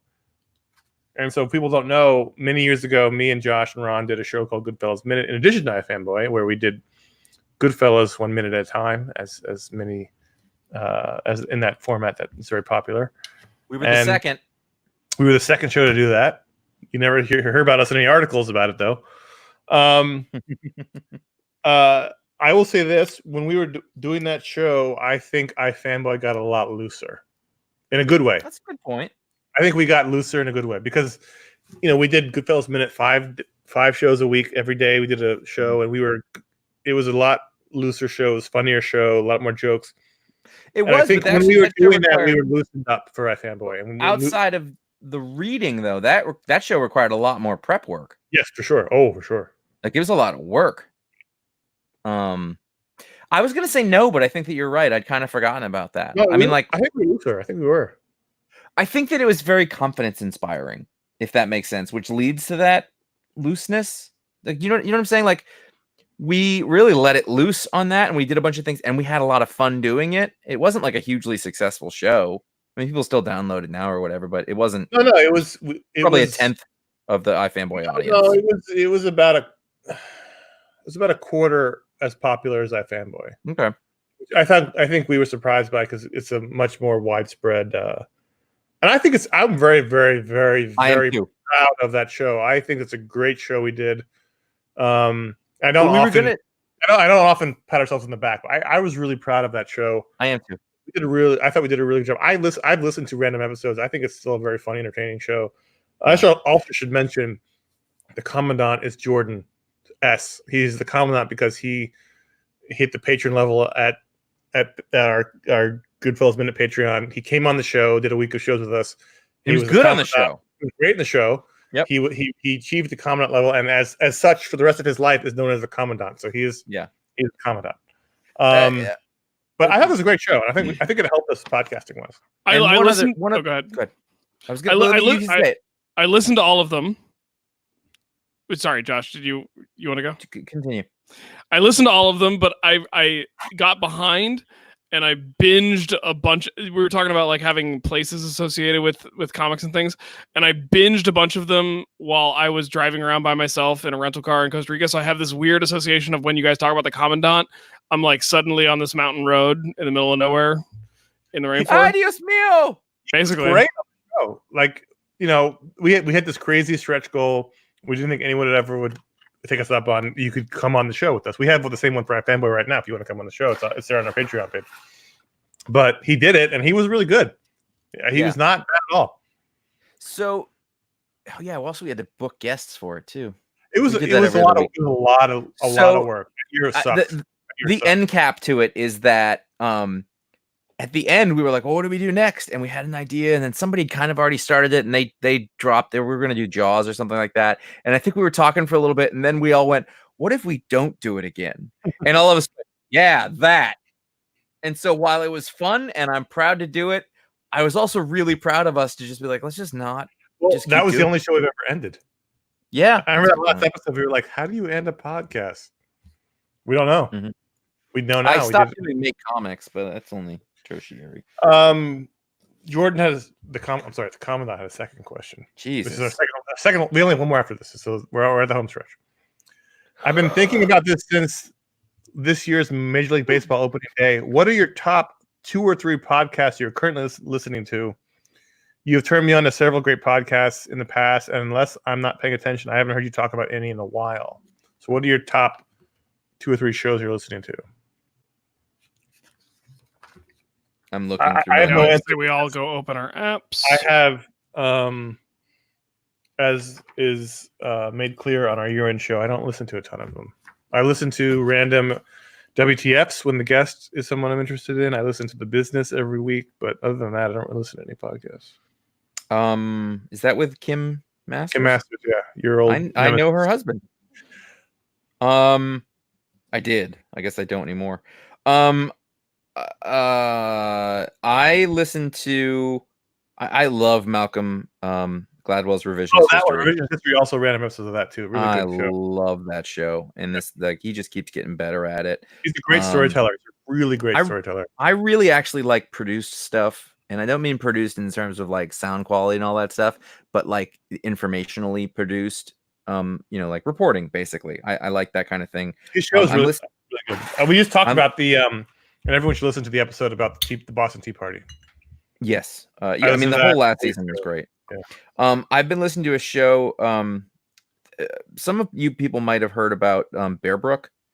Which we talked about that in the last year-end show. Yeah, which was a local one. But not the same guy producing, but the same team has been doing a show called Patient Zero, and it's about the Lyme disease epidemic and culture. And it's not totally epidemiological.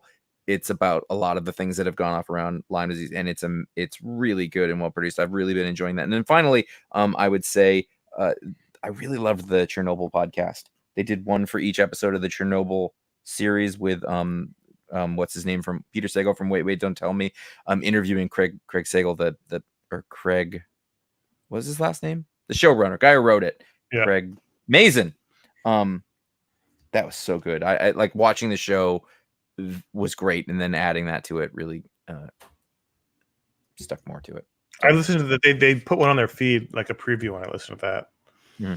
So I've been enjoying this show. It kind of invented podcasting. It's called Serial.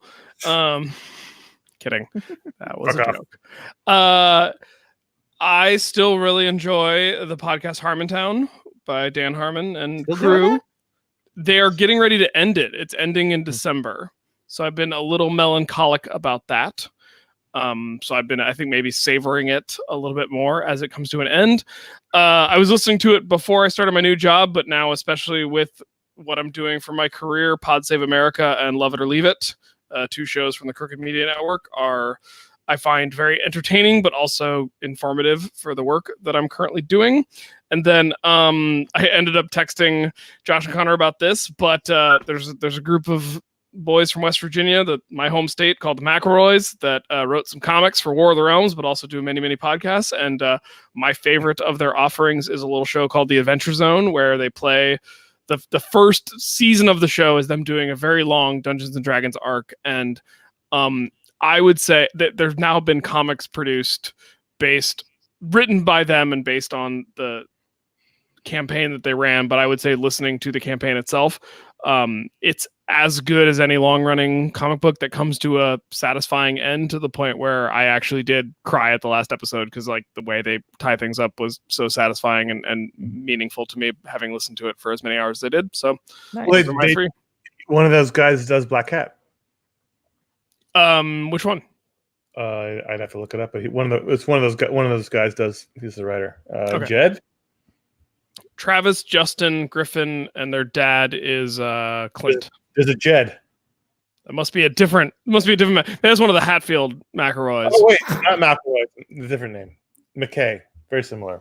You and your Appalachia blindness. It's really offensive to Josh and the I. last question. The last question. Josh, you read it. It's 81.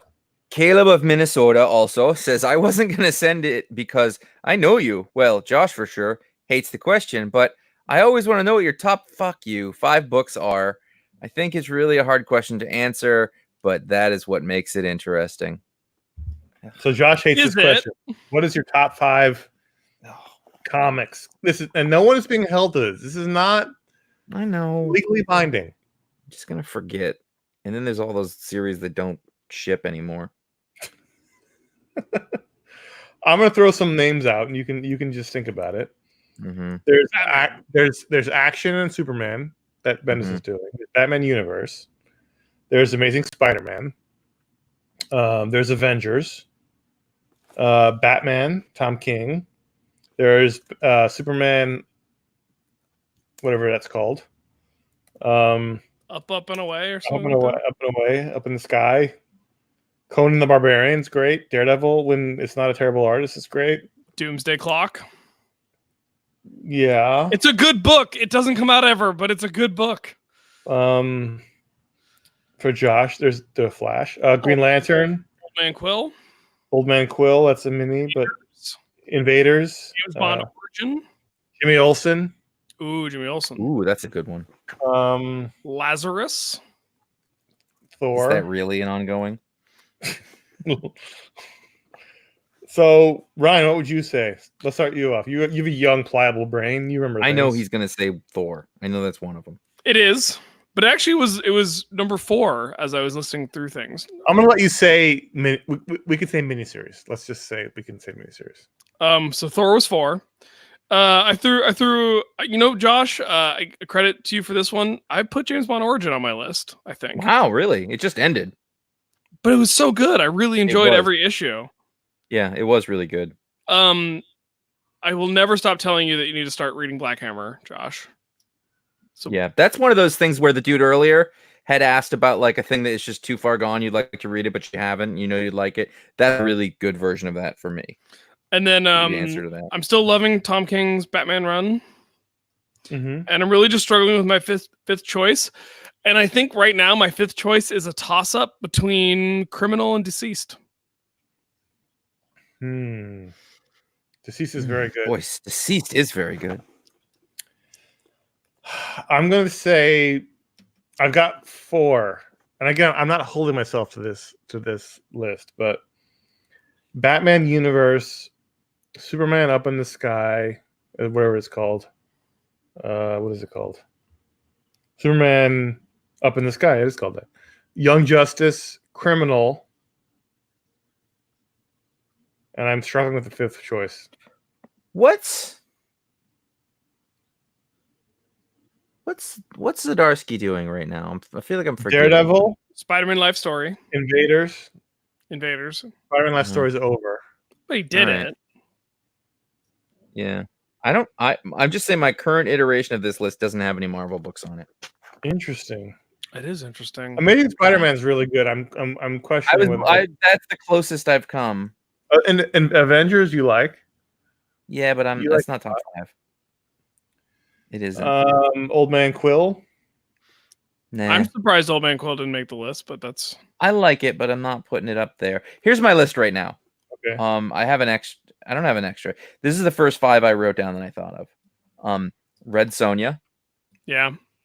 Crowded. Wait, Red Sonja. Interesting. I mean, I love that book. I'm bummed I don't have a Mark Russell book on my list, but Red Sonja's just not quite there for me. I love it. I look forward to it every week, and I'm in because the art has been. Bob Q.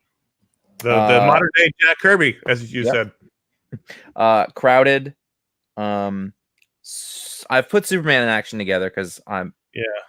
I mean, it's rotating artists, even, so it's not like like one of them is the team that we stick with. Jimmy Olsen and Deceased was what I came up with, and then Amazing Spider-Man was my alternate. But I really do feel like I'm. That's really interesting because you're traditionally a Marvel guy. Yeah, well, a lot of the Marvel books that I have traditionally liked a lot aren't great, or they're okay. Like the Ta-Nehisi Coates Captain America is really interesting, but I Yeah. can't say I love it. That's where I'm at with that one too. Like I'm reading it, I'm not thinking of quitting. I'm not annoyed by it, but I'm not like this is my favorite. Yeah, I'm mad at you. I ain't mad at you, dog. Yeah, I'm having a really hard time thinking of Marvel series that I like a lot right now. Venom, No. Tony Stark, Iron Man, Guardians of the Galaxy. Guardians of the Galaxy, Thor came the closest. House of X, Powers of 10. No, not top 5. I'm gonna put Spider-Man as my 5th book. Amazing Spider-Man. That's my alternate. I do like it a lot. Runaways is really good. That's What about Fantastic Four, Josh? I thought about it, but really, chat room said it's definitely been rising in my estimation, but it's not quite like. I feel like it could fall off at any point, and I wouldn't be interested in it. But I have been enjoying it a heck of a lot. So, will your 5 again? Red Sonja, Crowded, Superman Action, Jimmy Olsen, and Deceased. Was Crowded what's Crowded? That's the image. That's the Reaper app, the assassin app. Yeah, Chris Sabella and Ro Stein and Ted Brandt, I want to say. I'll tell you, if Rock Candy Mountain or Mars Attacks was still being published. Yeah, there's a bunch of those, I think, that are in there. But I really dig. Wow, what happened to 5 years? Sorry, feels like it's been a while. It's coming out, but not. Yeah, I mean, whatever he's got to do. It's been a while since the last one, actually. Now that you mention it. Yeah, that's what I was just thinking. Yeah, I'm sticking with what I said. All right, well, there you go. Batman Universe, Superman Up in the Sky, Young Justice, Criminal, Amazing Spider-Man. For me, Ryan, what are yours again? I had Batman, Black Hammer, James Bond Origin, Thor, and then I toss up between Deceased and Criminal, but I underlined Deceased when you both said, yeah, it's a good book. That's my impression of both of you. Mm-hmm. Those are our non-binding top 5s. And that's it for the emails. We skipped a lot. We thank everyone who wrote in. Contact@ifanboy.com is the email address. There's a motorcycle outside. We also went an hour over when I said I had to stop. So let's talk about the rest of the books that came out this week, guys. So, what did you think of Batman Universe number 3? I'm going to remove you from the chat room. So let's end the show. Josh, talk about your Talkspo that's out currently. Talkspo out right now is about 42 minutes with myself and Mr. Brad Meltzer. Every time I try to describe what it is he does, I have this long list. It's like, hey, he's a really accomplished author. He did some comics. He barely did comics, by the way. He did it for like 3 years. I mean, he still does like a story now and then, but like I think there's like basically 4 series. And I think consider his Iliopolis books to be comics. I would think of them as children's books, but when I looked at them, but either way, that's like a different phase. But I don't know. That sort of lives in between. There are children's books, but there's comic books in them. Because Chris Eliopoulos is a cartoonist. Anyway, TV show host, kids book author. He co-created the Jack and Bobby show. Man does a lot of things and seems to be pretty good at them. And first and foremost, like he loves comics. Like nothing came through. Like he loves comics and he knows them. Judd Winnig's college. Judd Winnig's college roommate. There's many factoids about the man. Big fan of Barbara Bush. Who knows? The whole Bush family. He's got a whole thing. Yeah, he does. Good guy. I was really happy to talk to him. And that was like I'd never met him. I never talked to him, and it was a little intimidating. But that show's out now, and I thank everybody for waiting for it. I couldn't release it until his new books had come out, which came out last week. And if you have kids, or really if you just like them, those IM books. There are 19 of them now. It was a good conversation. I listened to it today. Thank you. So coming up, we have our book Explode, which is Sleeper Book 1. Josh and I are going to discuss that book. That'll probably, honestly, it's going to probably come out into, what's the next month? October? October. The very beginning of October. It'll probably be the first couple of days of October. I know it's a September show, but the whole schedule got screwed. It'll come out that week. It'll be the last week of September, first week of October. Josh and I will talk about Sleeper Book 1. And then after that, the next special edition show will be Joker. Some grouping of iFanboy people will watch the Joker and come talk about it. We don't know who that'll be yet, but it'll happen. He just won the top prize at the Venice Film Festival, so that's interesting. And then after that, I believe Ryan, we have a animation show soon enough. Wonder Woman. Do we? Oh, Wonder Woman Bloodlines, I believe, is in October. But I could be wrong. I've had a lot of Prosecco. All right. Wrap it up. Ryan, talk about your show. I do a podcast called Science Sort of. It's a show about things that are science and things that are sort of science and things that wish they were science. You can listen to it if you want to learn about science. The end. Bye. That was for you, Josh. You should listen to it, though. It's real good. Go over to I worked iFanboy.com. real hard on it. Yeah. That wasn't supposed to sound sarcastic. I'm sorry. It's fine. Head over to iFanboy.com and find all of your podcasts, our podcasts. I mean, they could be yours. We share them with you. They're yours. What is happening to you, Josh? Podcast. Find out what the pick of the week is before the show comes out by liking ifanboy.com/ nope. Facebook.com/ ifanboy. I haven't drank anything. What happened last anything. Last time you had a margarita? What happened this time? I'm exhausted. I got up early this morning after sleeping about 5.5 hours then I went for a long bike ride, and there was a headwind all morning, so I wanted to die. Ryan, what do you drink all day? Drinking a little Copper Fox rye whiskey. It's a smoked rye whiskey from Virginia, Sperryville, Virginia. I've been to the distillery a number of times, and they make a fine product, and I really enjoy it. Right, Josh, finish your thing. Facebook.com/ iFanboy and at iFanboy on Twitter, and of course at iFanboy Comics on Instagram, where we're trying to put up panels and other fun stuff we find, and we'll let you know what the pick is at all of those places before the show comes out. On Instagram is CS Kilpatrick for him, at Jay Flanagan for me, and then it's Ryan Haupt on Instagram, or on Twitter for him, it's Haupt, Haupt. I stole it from a shirt brand. I'm just watching you tickling the iFanboy logo up in the corner with your hand. It's And finally, if you like our show or Science Sort of, any podcast you listen to, the Malcolm Gladwell Show or Mark Maron or Serial, any of the shows that created podcasts. Serial, the show that invented podcasting? Serial's good. Josh getting his guitar out. Leave a star rating on iTunes or Apple Podcasts or wherever you listen to your podcast. Whatever your podcast aggregator is, that's the best thing you can do to help the show. But even better than that is tell your friends, tell your mom, your boss, crossing guard. I don't know where there's crossing guards. Toll collector. Tell them about iFanboy. Tell them you enjoy the show. If you like it, spread the iFanboy love. Josh is going to throw us out. Thank you, Ryan, again for coming on one of these marathon first shows. Happy to have been included. And thank you all for listening. Thank you all who hung out in the chat room. Many of you did. We appreciated it. You were funny. That's it for episode 700, Josh. 700. We began iFanboy in 2000. We started the podcast in 2005. It is now 2019. Do you know what I'm doing in the morning? Sleeping. We're going to pick up my dog.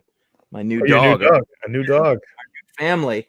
I'm very jealous of what Ryan's doing right now with his lovely, beautiful dog. Yeah, it's Charlie. I'm so excited, and that's why I wanted to get to sleep early enough.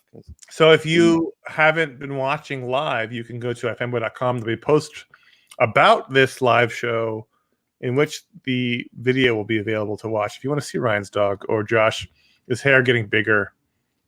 Right? Look at it. It's good.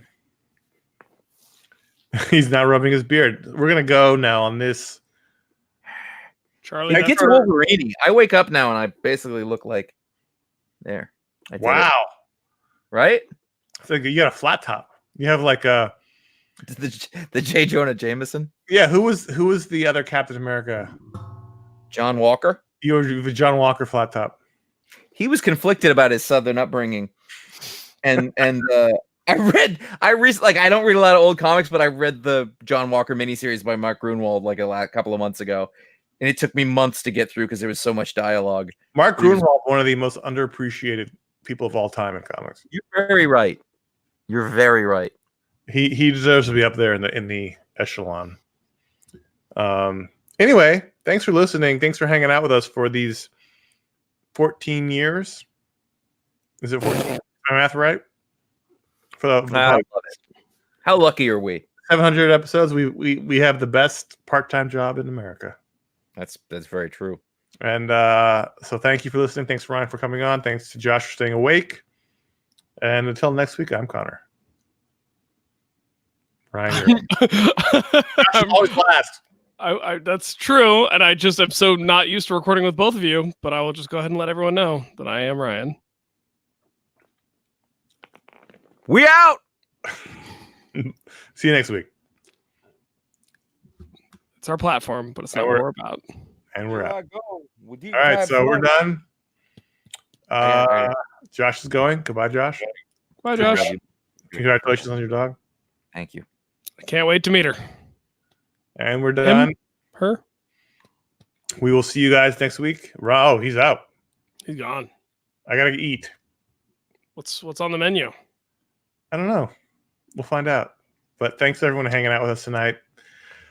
Sorry we couldn't answer your questions. We had the show to do, but next time we'll hang out and do questions and answers. And then we did many questions and answers. That's true. I feel like we did not shortchange anyone on that. I always feel so bad we don't get to do all the questions, but that's just the way it goes. Show goes. Yeah. All right, everyone. Good night. Talk to you next time. Bye. Bye.